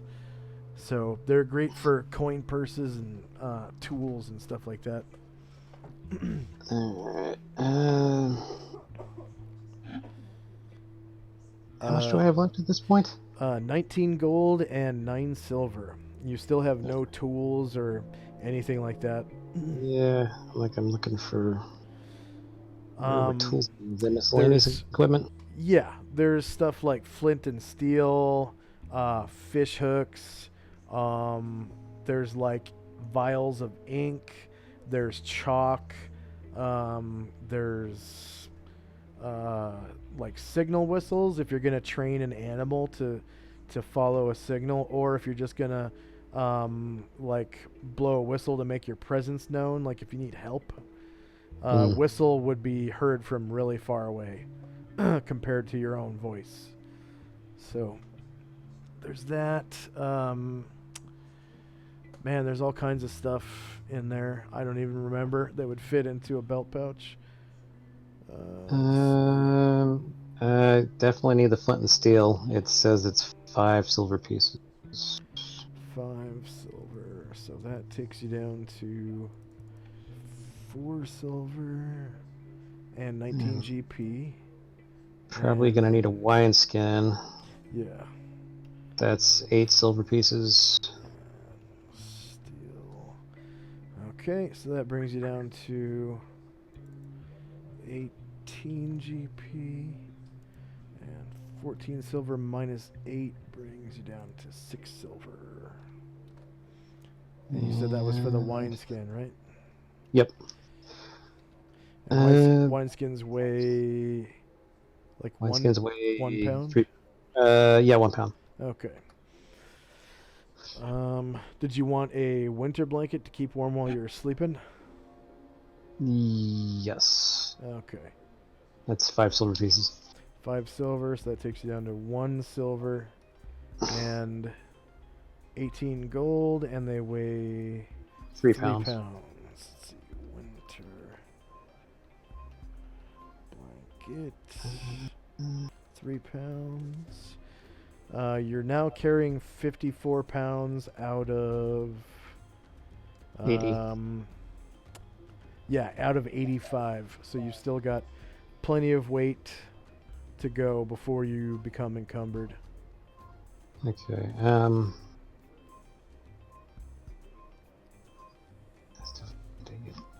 Let's see. Guess can a fishing net? It's 4 gold pieces. How much does it weigh? 5 pounds. 5 pounds. Okay, so net. You said it was 4 gold? Yep. So that brings you down to 14 gold and 5 pounds, right? Yep. That could be useful.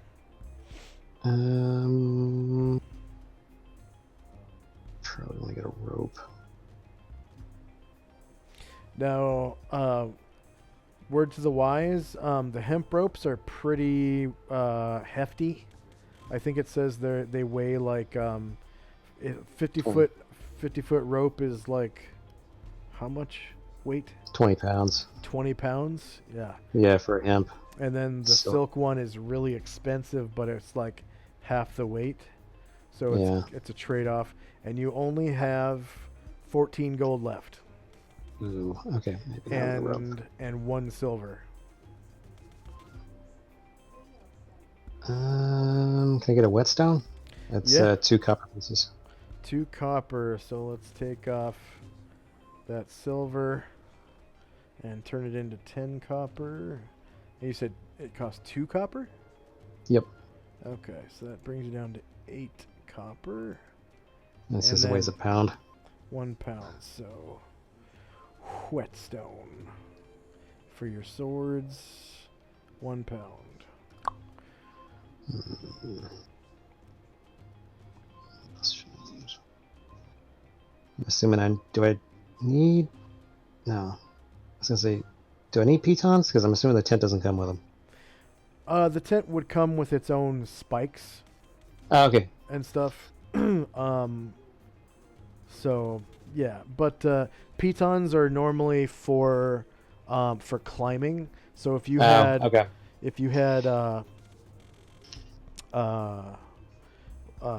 a 50-foot hemp rope, you could get some pitons, and like a little hammer, like maybe a war hammer or a horseman's pick or something, and you'd be able to tap those into stone, because I think they'll usually go into stone. And if you like botched a climbing check by rolling 96 or higher, and you fell, then you would only fall twice the distance you were from your last piton, and it would have its own check to see if it would hold.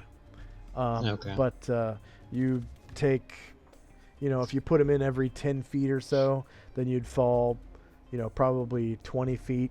You'd only take 2d6 damage from falling that far, and you'd probably survive rather than falling the whole 50 feet that you fell or whatever. Yeah. Man. And you've got 14 GP left and 8 copper. And you haven't bought any food yet.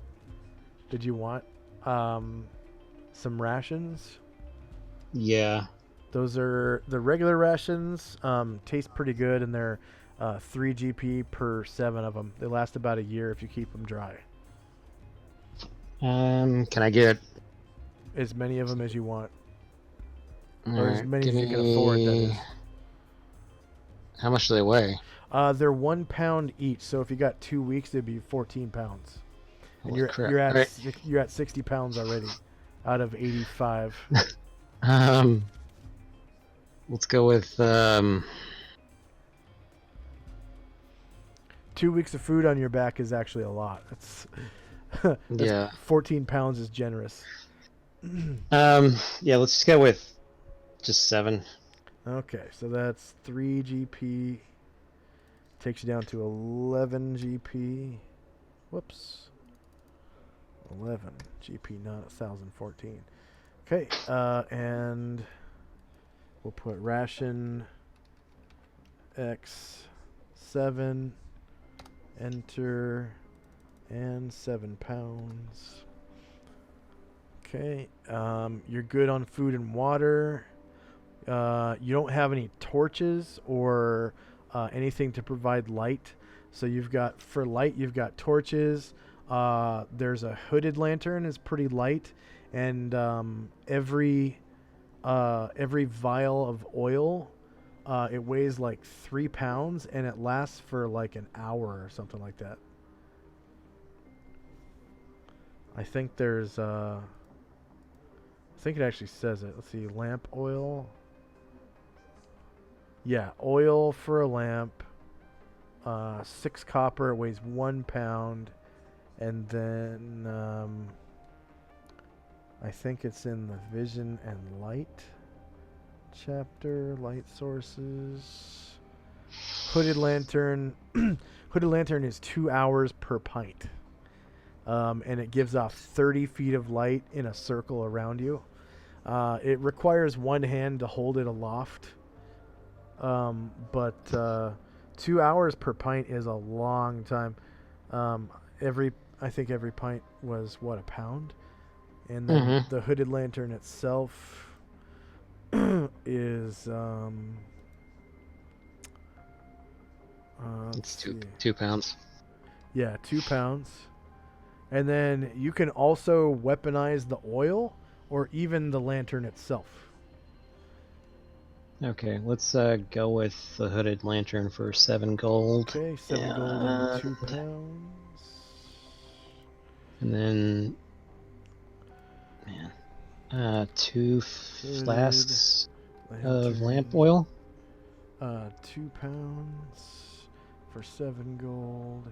So that brings you down to 4 GP. And then lamp oil X2. Is it 1 pound each? Yes. Okay, 1 pound each. And then how much copper per lamp oil flask? 6. 6 copper. So that is, let's see, let's trade in one of these GPs for 9 silver and 10 copper. So that's 1 silver and, well, yeah, 1.2 silver, or one copper, or 1 silver and 2 copper. So that's down to 8 silver and 16 copper. Silver. Okay. Can I also get, I guess, a vest? That's 6 silver pieces. 6 silver for a vest. Okay. Vest. And breeches. I'm assuming it's pants. Yeah. So that's 6 silver. 2 gold for that. 2 silver left. And 2 gold for breeches. Yep. So that leaves you with 1 GP left, 2 silver and 16 copper, with a vest and breeches and riding boots. Okay. So your clothes are pretty much good. You've got gloves. Usually hide armor comes with like a bear head or like a wolf head that goes over your head, so you're pretty protected from, the cold with that. Okay. Especially with a second layer of clothing underneath. I'm going to slide all of your clothing to the top. So your breeches, your vest. Let's see, you've got a cloak.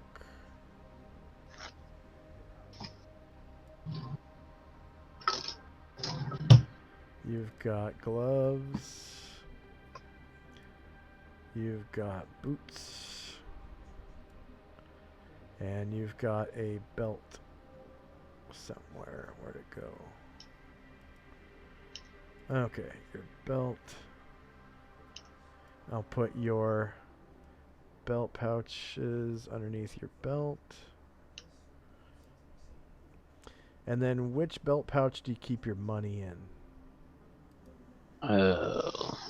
Belt pouch A, B, or C?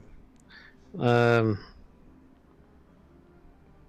go with A, the one on the front. Probably belt pouch A on the front, more than likely. So we'll put coin on that. And then what goes in belt pouch B and C? Oh, man.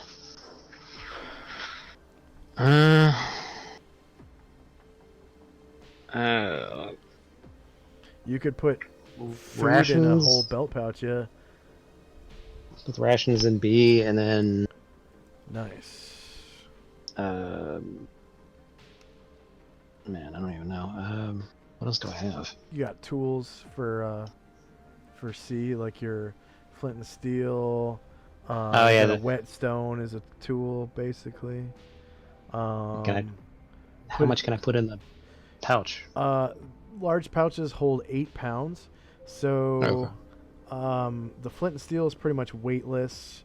The whetstone is a pound. The hooded lantern is only 2 pounds, and the lamp oil is only 2 pounds. So you could put, lamp oil, hooded lantern, whetstone, and flint and steel all in the same pouch if you wanted.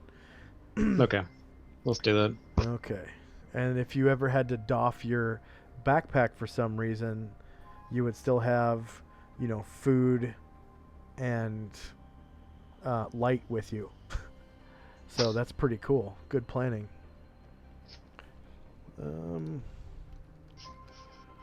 Tools. Okay. So rations will slide underneath belt pouch B, and we'll put worn on all these things. So location of your breeches is worn, right? You're wearing it? Yeah. Okay. And you're probably wearing your cloak and your vest and your boots and your gloves and your belt. And then on your belt you have your 3 belt pouches. And then in belt pouch A is your coins. In belt pouch B is your rations. So we'll put your rations up underneath belt pouch B. And then you've got in C you've got your oil, your lantern, your whetstone, and your flint and steel. Save. Okay, and then see, for rations, that goes in your ration pouch. And then your tools pouch has flint and steel, whetstone, hooded lantern, and lamp oil. And then you're probably wearing your backpack most of the time. So worn. And then inside your backpack is probably your small tent, wineskin, winter blanket, and net. And actually your wineskin is only 1 pound. You could put that into your tools pouch as well, and you'd have food and water, and you actually have room in your rations pouch for 1 more pound. So you could have food and water in a pouch if you want. Okay. Yeah, do that. Okay. So wineskin is in your rations pouch, and we'll slide your wineskin up next to your rations. Okay, you've got good accountability of where your equipment is at. You're only carrying 71 pounds. That's including your weapons out of 85 pounds, so you're not encumbered at all. And you're pretty well combat ready to, for emergencies too, because you could drop your backpack and all that's inside is your net, your winter blanket, and your small tent. That's 18 pounds of gear, plus the 2 pounds of the backpack, so a 20-pound pack. And you still have largely the things that you need to survive, like in a dungeon, in your pouches. So that's pretty awesome. I don't think Okay. I've ever seen a character that was this well planned out. No. Thanks. Yeah, first time. And you still have a little bit of spending money too. Like if you had to go to a bar and buy like a day's worth of bedding and like some food, you still got that GP, 2 silver, and 16 copper. So, Cool.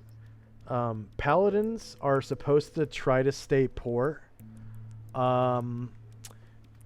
Once you start adventuring, you're allowed to buy better gear. And then you're also allowed to save up for like a modest castle or keep. Yeah. And then once those things are purchased, anything else you have in excess of like 10 gold, you're supposed to give to like charity and stuff.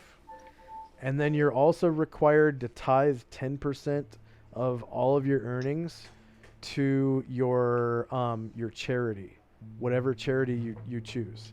It could be a religion. Okay.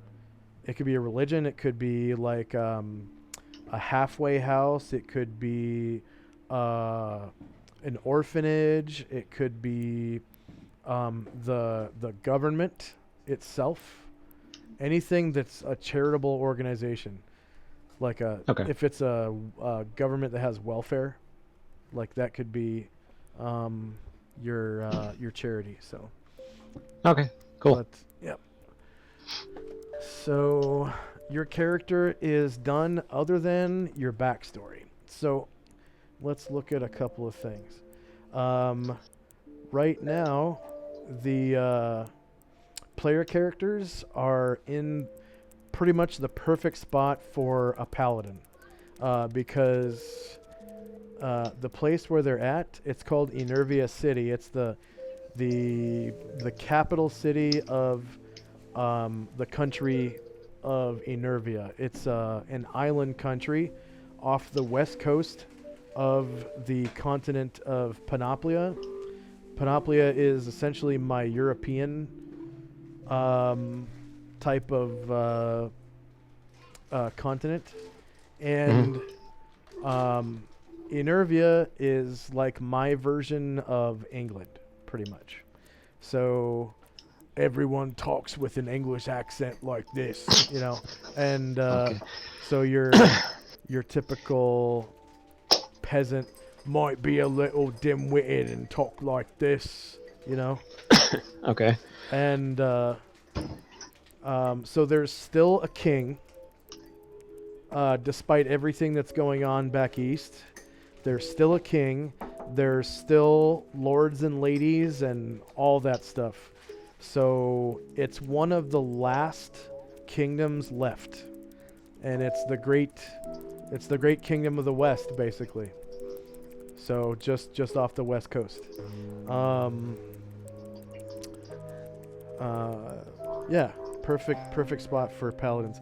I'll give you access to a handout. You can read about. I'm gonna look for it right now. So let's see, lore, and let's see, find Landric. Okay, Panoplia. Find. Yeah. Okay. So Enervia City.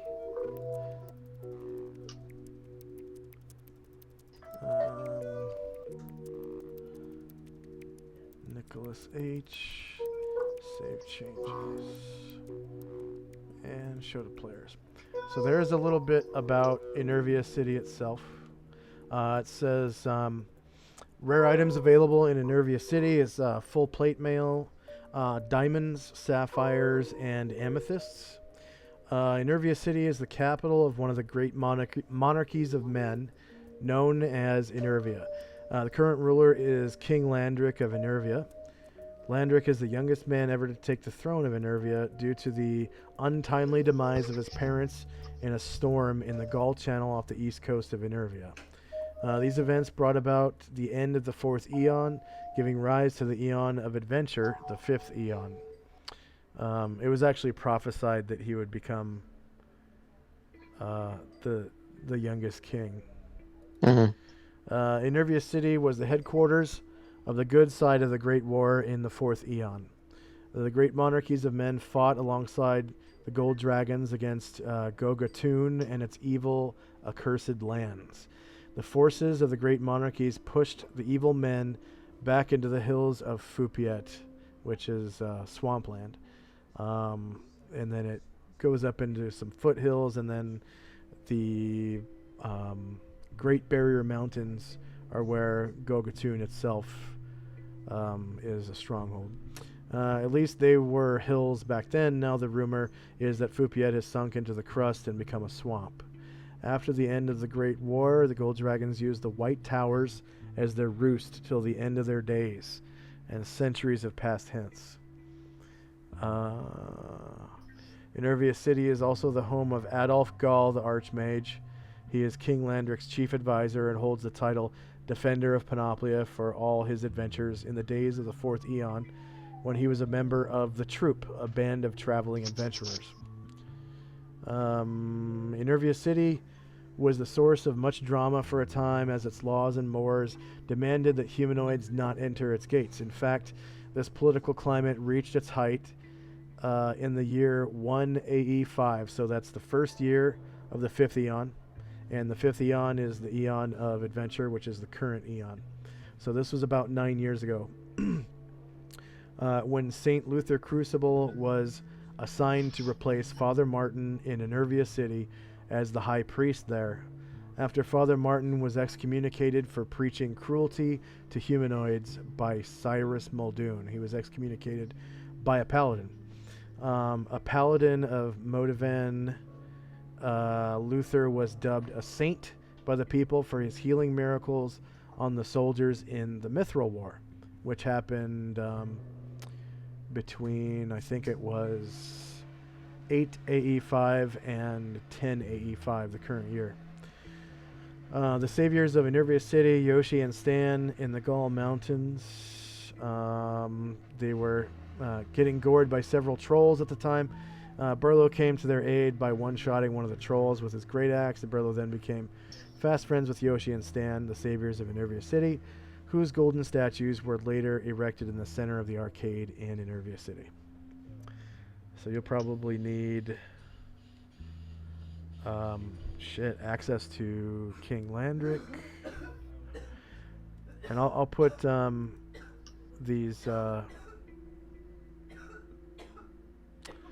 these links in your bio so that you have access to them at all times. Okay, cool. So you're probably from Enervia City. Does that mean I have to do a British accent? You don't have to if you don't want to. Okay. You could have been raised by foreigners. Yeah, you could have been raised by foreigners or something, if you want. Okay. That's all up to you. Your background. Homeland will be Enervia City. Well, I guess it would be Enervia. Okay, and then let's see. Down below appearance, I'll put Enervia City. So these will be physical links in your journal, and you can copy them and move them around. You do need like at least a paragraph of backstory before you start, and if you could put brackets around any proper nouns in your backstory, that would help me out immensely. Okay. Because then I can make handouts based on those proper nouns. But I'm going to give you a bunch of handouts with some information. So you're going to have to know King Landric. So edit. And likely King Landric would be your liege or patron. He doesn't have to be if you don't want him to, but this is him. So King Landric sent Mad Moen Anderschnecht on a secret mission with his friends Gargamon, the Minotaur warrior, and Gorch, the Goblin Warg rider. The trio left the island of Enervia to cross the Gaul Channel to the east and go to the mainland to visit Modavan to curry favor for the Mithril War and spread word of their plan to impose Gorch as the new king of Knucklecrack and end the Mithril War. That was his first act, pretty much, as king. Okay. So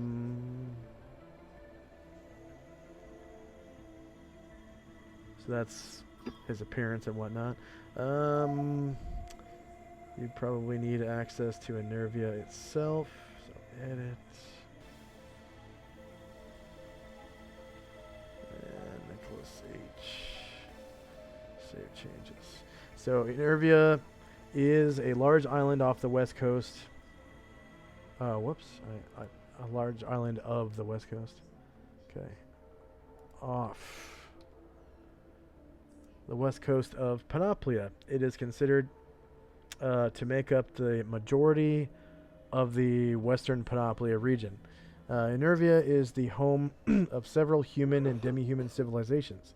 These include the men of Enervia City, which is one of the 4 ancient great monarchies of men, the Yanis High Elves, the mountain dwarves of Duragard, the hill dwarves of Gimfarthrak, and the goblins of Knucklecrack, and Shattered Chain, and other lesser humanoid civilizations. Enervia is home of 4 ports. These are in order of importance, but not necessarily fiscal success: Newport, Richport, Westport, and Gull Point. Let's see, you probably wouldn't know much about history, so I'm not going to give you access of the great monarchies of men. I think everyone has access to Panoplia. Edit. Okay, I'll give you access to Panoplia. You're going to need that. So Panoplia is the name of the continent. It shows how to pronounce it, Panoplia. The ancient land of Panoplia is the continent representing the most advanced cultures in Solonod Hex. Vast stretches of its verdant green land are covered by fabled locales such as Forever Forest, Castle Downs, and the Barricade Mountains. It borders Adria to the east, the Great White North, the vast ocean to the west, and Aperceba to the south. Panoplia is an ancient land as old as time. Traditions are important to its human denizens, but change is on the rise. Recent history is the catalyst that has brought about the end of old ways, and Panoplia is on the cusp of a new system of thought. Democracy, innovation, and deicide are the new order. The knights of the old way can be shot by smoking guns. Kings can be replaced with senators and politicians, and chivalry can be replaced by taxes and corruption.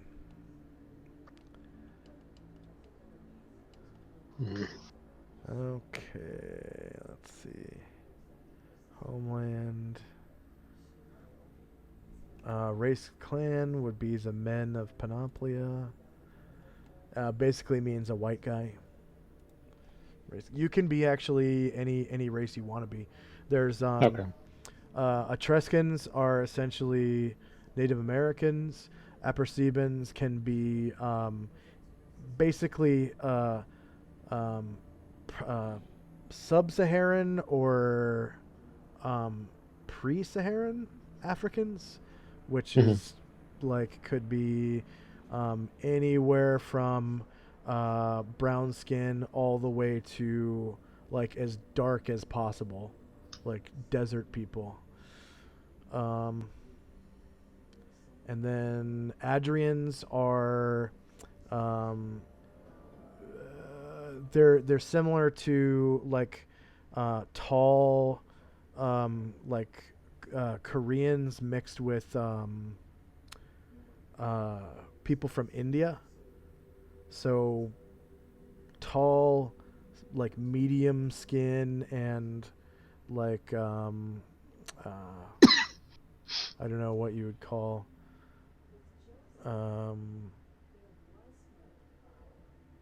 I like East Asian type of eyes. Okay. And then that encompasses a lot though. There's a couple mixed races. Just like in the real world, it's essentially all of Asia mixed together, pretty much in different degrees of mixture.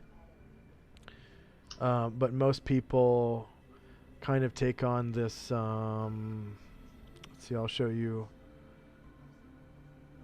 Let's see, it's hard to describe. I have handouts for them. Let's see.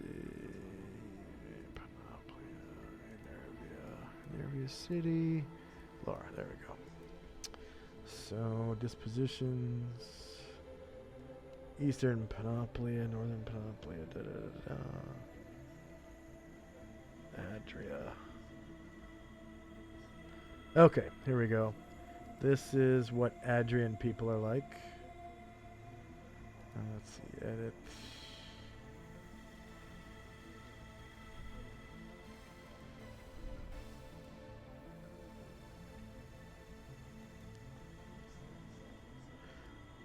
So the culture is very close to like a mixture of China and Japan.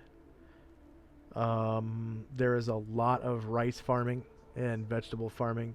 The class system of Adria is very similar to medieval Japan, where farmers are just below nobles, and then everyone else is below them, like non people pretty much. You've got the samurai caste, the merchant caste, which includes farmers, and then the non-person caste. There's just three castes pretty much. Okay. And then this is the people of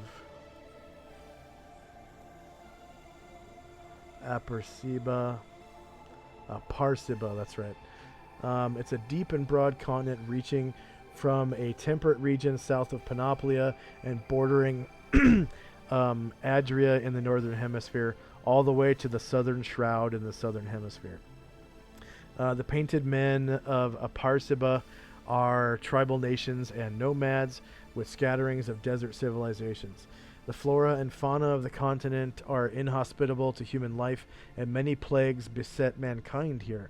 Pestilence, famine, and black necromancy rule all in the deepest regions of Parsiba.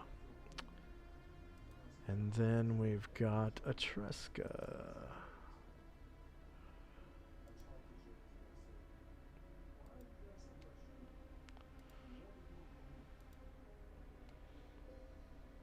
Etruska is a continent to the west. Its people are barbaric to say the least.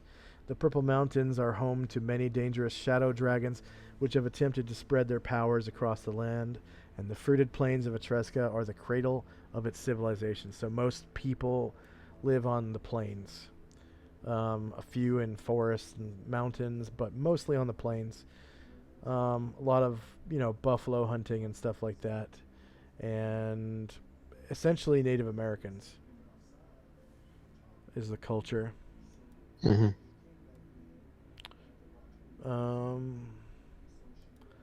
That's pretty much it for the races of men. Panoplians are the closest to Europeans, essentially. And yeah, that's pretty much it. And literally all this stuff it's in my journal, right? I can just kind of click on it if I ever need a refresh. Yeah, or you can go to the like outside of the campaign, there is a what's it called?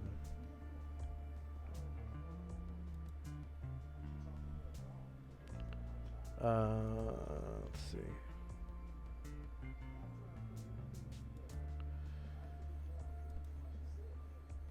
So when you get to the campaign page,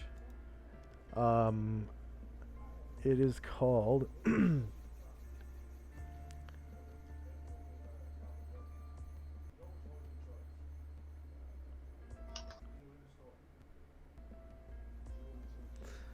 if you click on the button that says content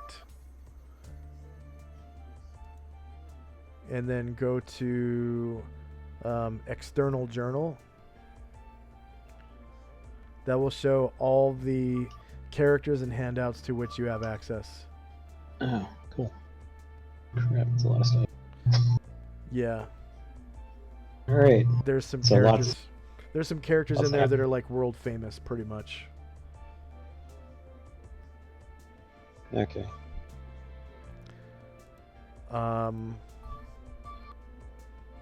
Did you want King Landric as your patron or no? Or did you want like a religious patron or liege? Or none. You could have none if you want. So I could just be like a Ronin. No. Kind of. Oh man, maybe that's part of my backstory. Is I'm looking for a patron. I don't know. Yeah, maybe. I mean, you could have just walked out of the farm and really have no idea what's going on around, and because maybe you're just following the voice of God or something, like Noah. When he was building the ark, God was like, Yeah. "Hey Noah, guess what? You're building a boat now." Yeah. And Noah was like, "What? You're talking to me? Dude, go away." And God was like, "Fuck you. I'm not going to let you sleep, bitch. Build a boat." And yeah, you could be a character like that if you want to be. Okay. You can pick which god. There's a bunch of different gods in Solnut Hex too. All right.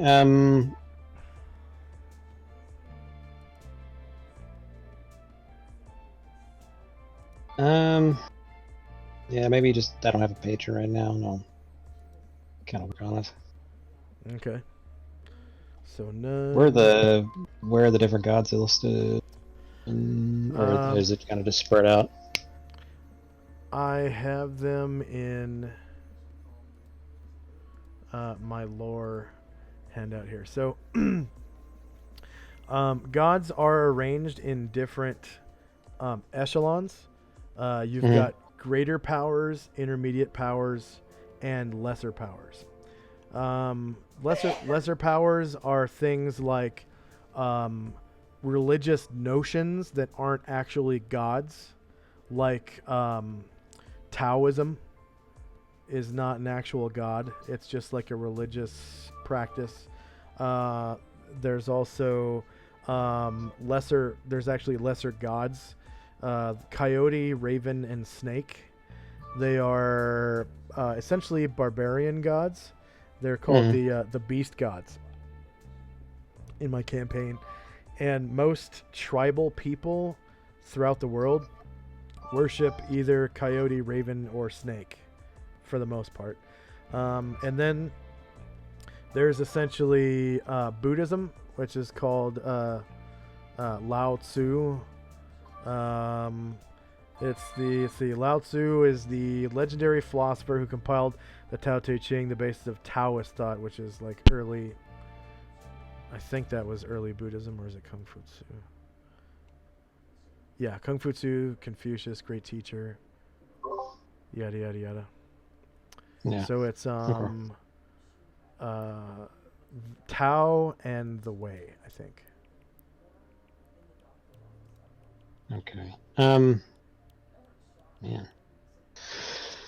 And then there's the intermediate powers are like intermediate gods, like Isis is she's a lawful good goddess. of magic.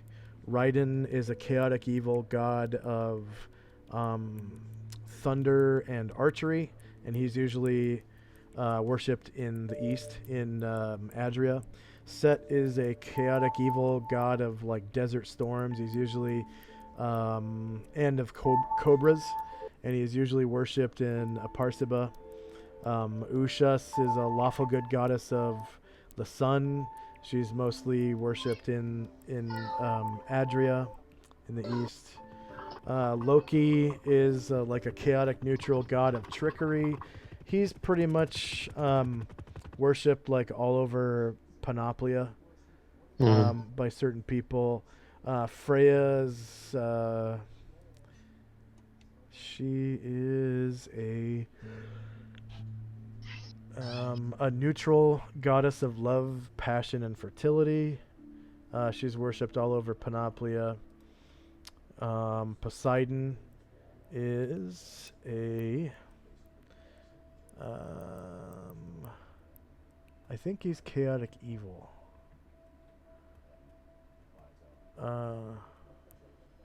Yeah, chaotic evil. God of water, earthquakes, and creation. Pretty much worshipped all over the world. Hades is the god of death and wealth. He's lawful neutral, worshipped all over the world. The duality of the wheel is a newer religion. It's actually formed from two dead gods, Mathmathonwi and Tavastri. One is a evil god of magic. The other is like a lawful neutral god of machines. And together they are a religion of magical technology. They worship magical technology. Most of their priests are insane, but their worshippers could be from anywhere in the world, or anyone. And then I have a custom god named Motivus. He's the god of righteousness and holiness. He's like a lawful good god of the ultimate heaven, the seventh heaven. And then there's the creator gods, the greater powers. I've got Gaia. She's a neutral goddess of like the planet. Fertility, health, and prophecy. And then Odin. He is a chaotic good god of war, wisdom, poetry, and knowledge. And Hera. She is a chaotic neutral goddess of marriage. Yeah. What was the name of the sun goddess? Ushas. She's Ushas. she's mostly worshipped in the east, in Adria, but I mean her religion could have passed into the west, and she's the lawful good goddess of light, wakefulness, and locks. Okay. I think I probably gonna lean towards her. Okay. Paladin of Ushas. Right, so I'll give you access to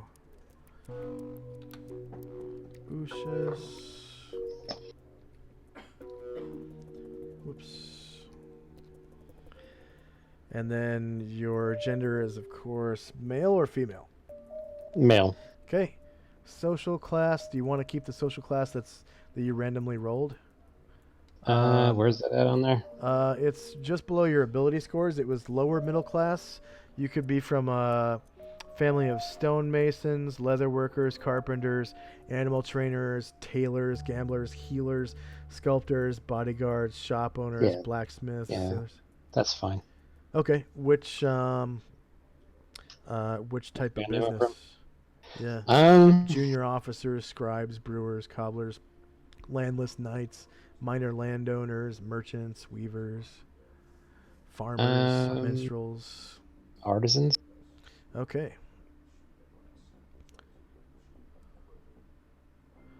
Lower middle class artisans. So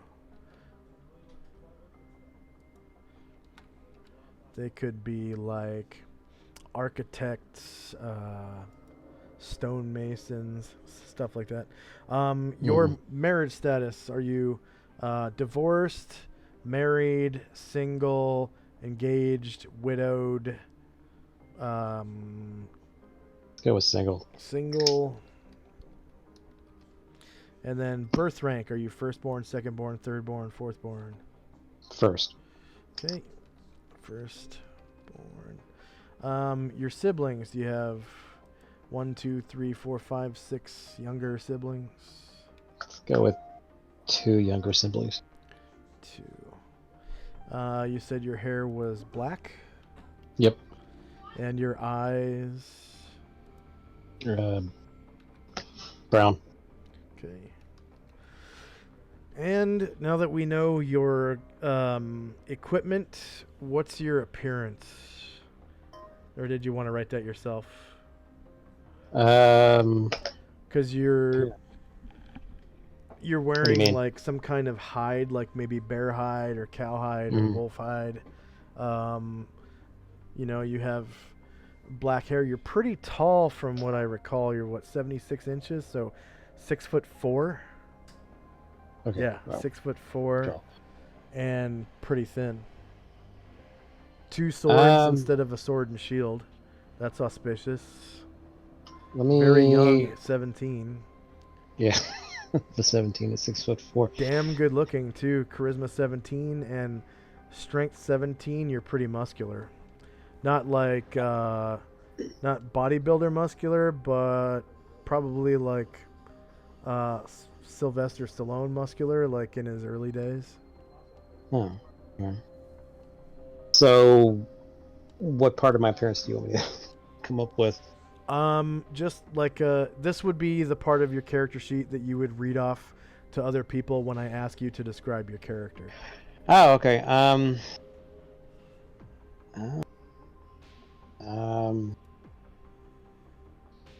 I don't know. I'm trying to think. It might be easier. It might be easier if you put a picture into your avatar.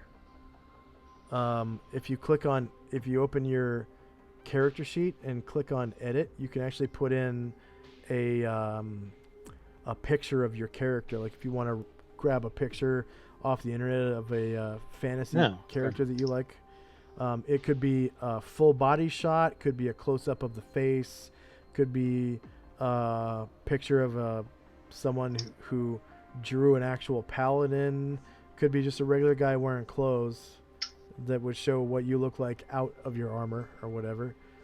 Could be an actual guy in, you know, bear hide armor if you want, anything you want. Probably going to want it to be a guy with black hair and green eyes that looks pretty handsome and is pretty muscular if you have, you know, a bare chest shot or something. But sounds like Sylvester Stallone might actually be what you look like. Like a knightly version of Sylvester Stallone. That be Sylvester Stallone as a knight.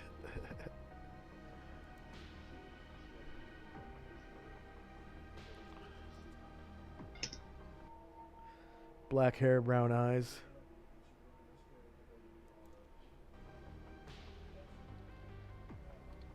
Yeah. Oops.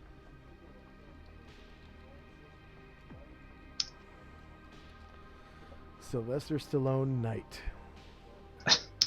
I'm searching for images right now on Google. Yeah, they don't come up with much. Yeah, It's like not much. Oscars or something, Golden Globes.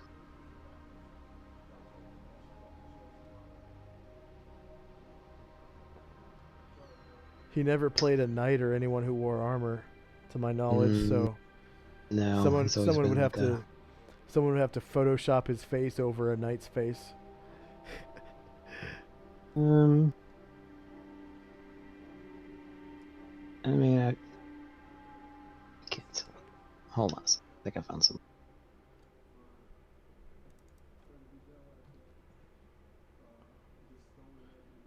There's Young Sylvester Stallone would probably be good. Young Sylvester Stallone.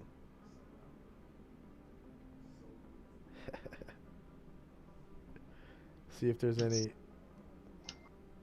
non-photographs of him.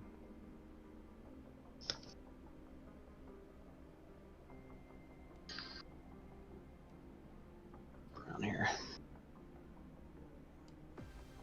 Young Sylvester Stallone art.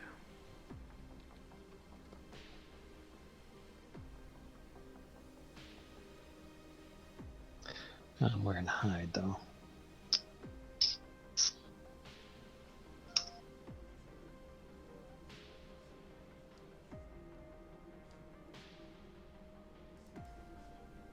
Armor.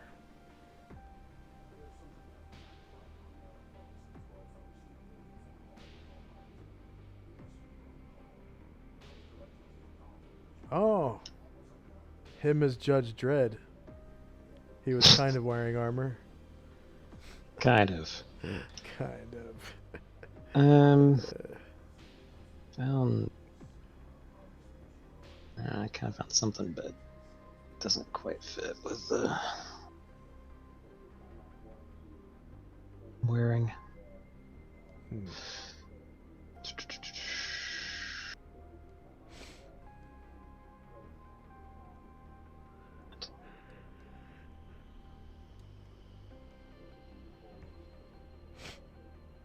Looks pretty good, but it's a real dude. You can use a photo if you want. Oh, okay. One second. I think I got something. There we go.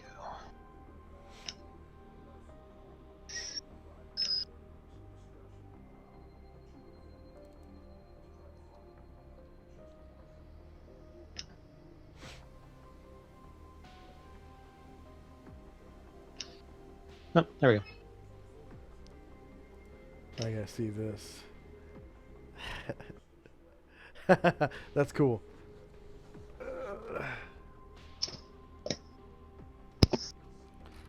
And then if you want to, like, just quickly describe that guy in your Describe appearance. that guy. Yeah. Where do I put that, or are you putting that in there?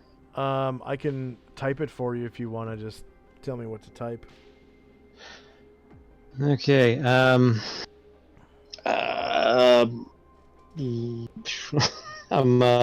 Teenage, tall. teenage, athletically built, male. I'm broad-shouldered, got a kind of lanky walk, I guess, goofy, kind of almost awkward walk. Man. Shy. That's not really appearance, though, is it? So. No. Would a high charisma person be shy? Oh yeah, you're right. Hey. I forgot completely. I forgot that I got that high, Mm-hmm. that high score. So yeah, just broad-shouldered, just fit, not super ridiculously huge, just like I said, athletic. Okay. Square jaw. I don't know. A tall teenager, Athletically built, with a lantern jaw. Tall teenage, athletically built man with a lantern jaw, broad shoulders, and an awkward, lanky gait. Yes.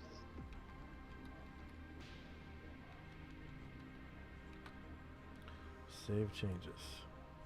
Wearing hide armor. Yeah. What kind of animal hide armor? Let's go with bear. Wearing bear hides and a backpack. Wearing bear hides and a backpack. with a sword on each hip. Yeah.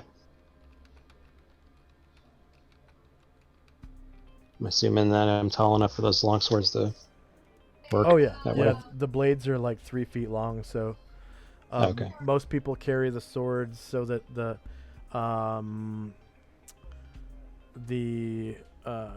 blades sit kind of diagonal, so they don't really touch the ground much. Scabbards usually have a steel tip anyways in case they touch the ground. So.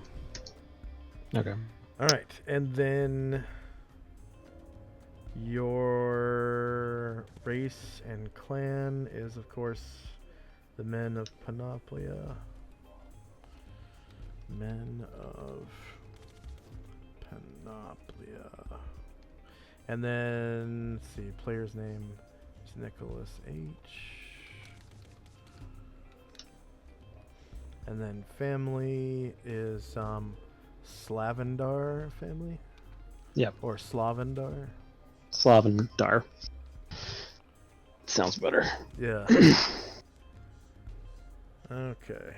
And then all we need now is pretty much just like a quick paragraph about how you began adventuring and why you want to adventure with the PC party right now is called the Circus because of their diversity and the amount of animals in the group. Like there's dwarves, elves, humans, different kinds of humans. There's Panoplian humans, Adrian humans. There's like, man, there's so many different things. Half elves.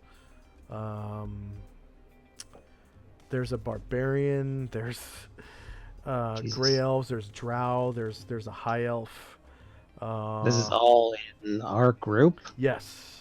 Yes. Holy crap, it's huge. Yeah. Okay. There's a goat. There's 2 dragons. There's a whole bunch of horses. There's a wagon. There's a bunch of mules. Sorry, both riding mules and pack mules. It's pretty crazy how diverse this group is. So what brought me to want to adventure with them? Yeah, like did God say, "Hey fucker, you're doing this now, and I'm not going to let you sleep. I'm not going to take no for an answer." Like what happened to Noah, or because paladins are, they're basically the chosen one. You are the chosen one. You're meant to be the hero of this story. You are the center, and everything that happened before your coming was just a precursor to your arrival. Now the real story begins. So you're like the young buck Lion-O to the Thundercats, Panthro and Chitara and Tigra.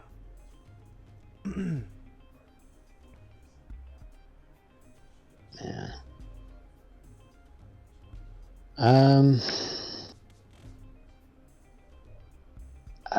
Okay, I was...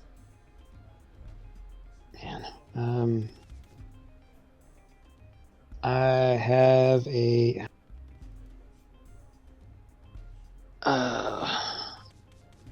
I've been burdened with an overwhelming sense of responsibility due to my youngest sibling dying.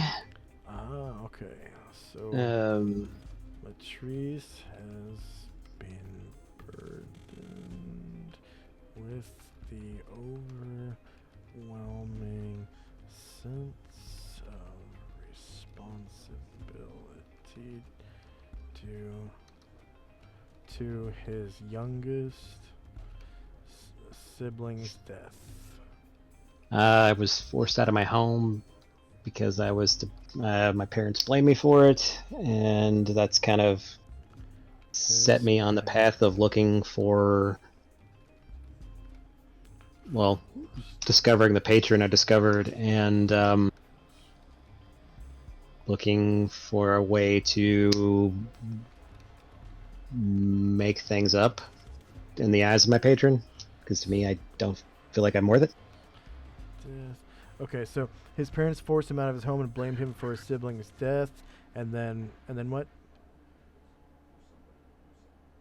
And what? Sorry, you cut out. His parents forced him out of his home and blamed him for his sibling's death, and then what did you say? Oh, okay. Now I'm just trying to do enough good deeds where I can feel like I'm worthy of my patron and being able to go home. Does that work? Yeah, now he is just trying to do enough good deeds to feel he is worthy enough of his patron to go home once again. Nice. And has decided to take advantage of the appearance of the circus and join them on their adventures. Okay, so what was the name of your youngest sibling? Oh. Marcus. Marcus Lavender. Okay. His youngest brother's death. His parents forced him out of his home and blamed him for Marcus's death.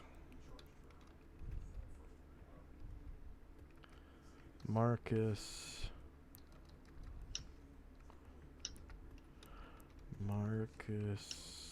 Slavender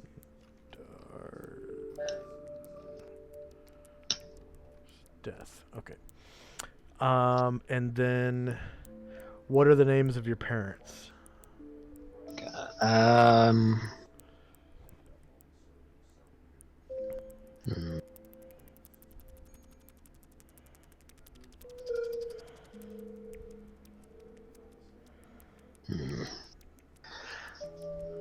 to think of some names that aren't too normal.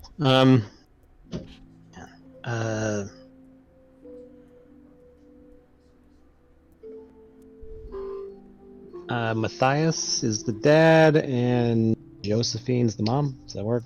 Yeah. Josephine's kind of more normal, but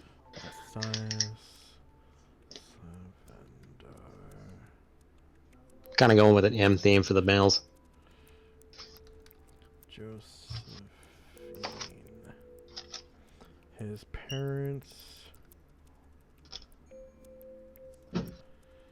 His parents, Matthias Lavender, Josephine, forced him out of his home and blamed him for his brother Marcus Lavendar's death. Okay. Burdened with the overwhelming sense of responsibility due to his youngest brother. And how did your youngest brother die? Oh.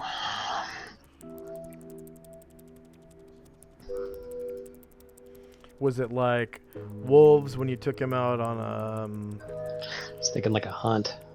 Yeah, but you don't have the hunting proficiency, so Oh, this is yeah. where your proficiencies partly come in. Which proficiencies did you get?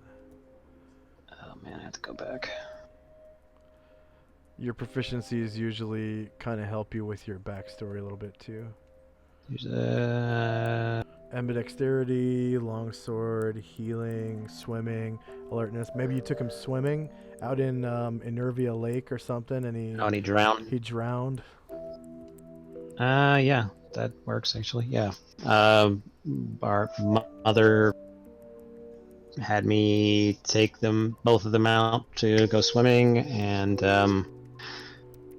the middle child, which we'll call Martin, I guess. Martin and Marcus were roughhousing. I didn't think anything of it, and then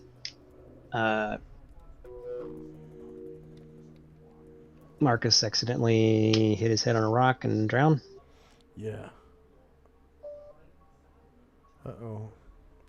Now I'm lagging. Oh, no. What? My page, my session of Google Chrome crapped out. So everything that I wrote right there is now lost. Unless I take a screenshot on the... Oh, that's what I'm going to do. I'm going to take a screenshot. As soon as the stream gets up to that point.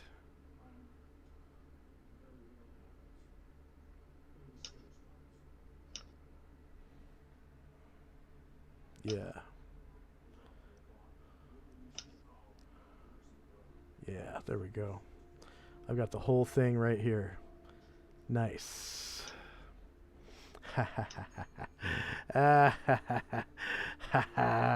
Thank you, technology.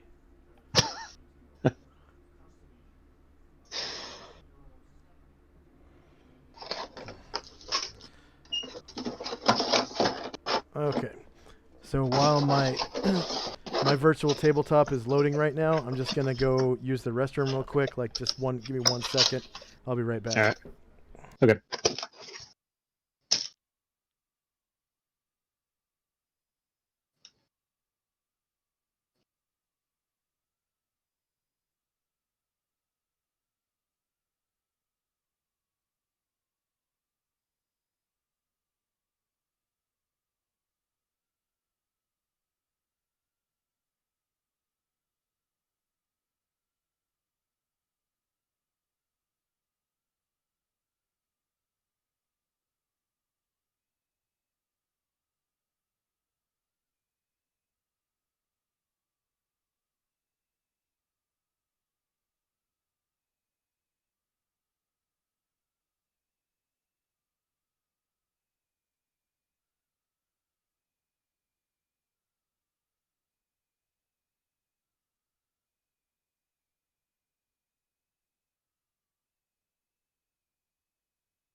Okay, I'm back.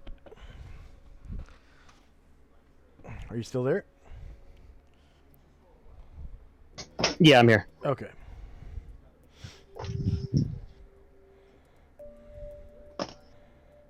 Oh.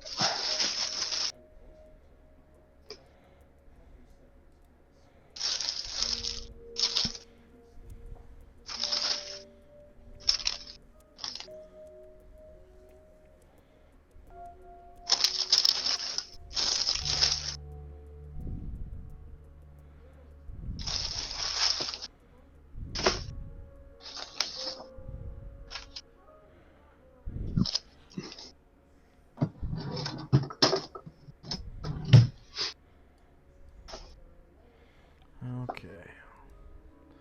Restart the music track here.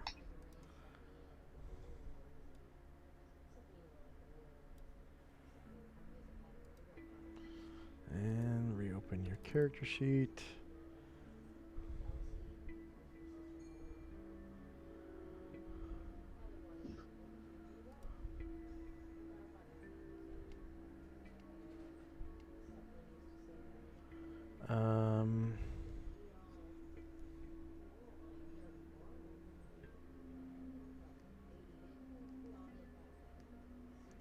Okay, open pictures. All right.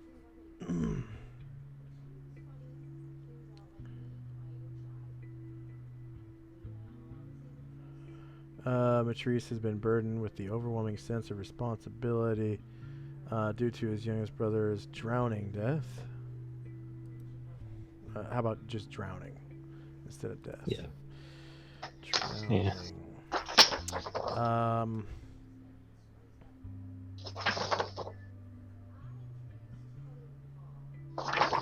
Oh, that's as far as I got. Okay. And then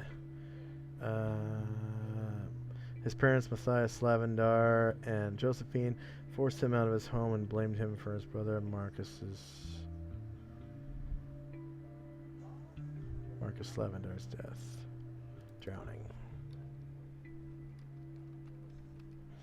Now he is just trying to do enough good deeds to feel he is worthy enough of his patron to go home once again, and has decided to take advantage of the appearance of the circus and join them on their adventures.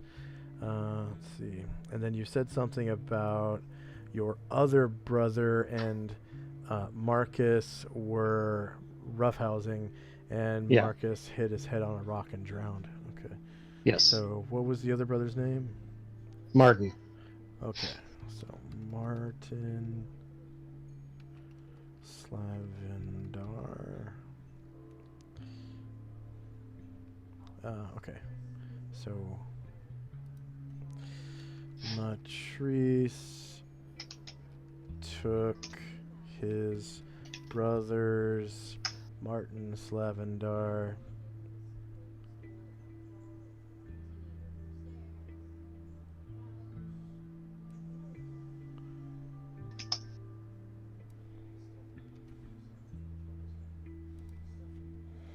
and Marcus Lavendar, swimming despite the wishes of his parents. The two younger brothers had a squabble, and Marcus hit his head on a rock and drowned. Their parents, Matthias Slavendar and Josephine, forced Matris out of his home and blamed him for his brother Marcus Slavendar's drowning. Now he is just trying to do enough good deeds to feel he is worthy enough of his patron to go home once again, and has decided to take advantage of the appearance of the circus and join them on their adventures. Save changes. Okay, so that gives me the ability to create a story for you once your character has come to the point where I need to start focusing on you a bit. Because at level 1, I'm not going to focus so much on Matris, because right now I'm focusing on one of the level 10 characters for the next story arc. So eventually Matris's turn will come around, you know, once he becomes a little bit more experienced and like involved with the world. Then your family will come into play in something, some kind of intrigue or adventure or something. And knowing these names and having a little bit of background about your character, it gives me something to work with in the future.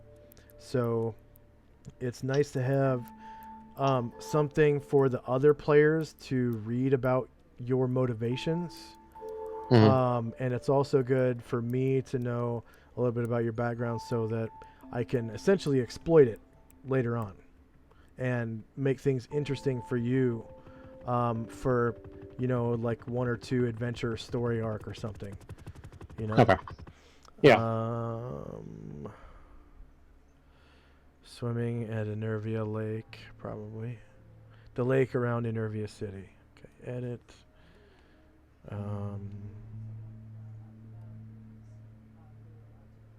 The lake outside of Enervia City. So Enervia City is on an island in a lake on an island in the sea off the coast of the west coast of Panoplia. So it's a very, very special city. And Okay. the king's castle is in the middle of that city. And it has those 2 towers sticking out of it that are right next to each other. So it's a very special and unique place. I've never seen this kind of fantasy location design in anything before. Mm. A big castle with two towers right next to each other. Looks like two Big Bens right next to each other. No clock, of course. And then at the top of the towers, there's a bridge, so they're connected at the top. And they're made out of a special white stone that comes from some mountains on the mainland. So it took dragons to build these towers. They were built with the help from dragons. They brought big stones from the mainland, flew them over the sea to the island, and then brought them to the island on the island, right, to build these towers. Yeah. And then okay, so city inside of on an island that's inside a lake. Yeah. Yep. Okay. Yeah, on an island in the sea. Yeah. Okay. Chris took his brother swimming in the lake outside. In the lake outside Enervia City, despite the wishes of his parents. So that's Enervia City. Save changes. Okay, I've got Panoplia, Enervia, Urshas, and Enervia City, and the circus linked. Yep, that's probably good for a background. So you're ready to play on Saturday. Okay. There you go. So, what time's the game start? So it is 10 a.m. Pacific time, 1 p.m. Eastern time, and it's 5 hours. So if you're on the East Coast, it's basically right after lunch on a Saturday, and then it ends right before dinner on a Saturday. It's kind of perfect for East Coasters, as long as you don't have to cook dinner. If there's someone else cooking dinner, then you should be good. You know what I mean? Yeah. And I'll find a token of a guy with black hair and hides. Okay. That'll be a little bit more appropriate than the dude in plate mail or whatever. So, Okay. All right. So I guess I'll see you on Saturday. Cool. All right. And so it'll be 1 o'clock or 12 o'clock my time. All right. 12 your time, okay? Because you're in Central. Central. Yep. All right. All right. All Talk to you right. later. Cool. Been fun. All right. Bye-bye.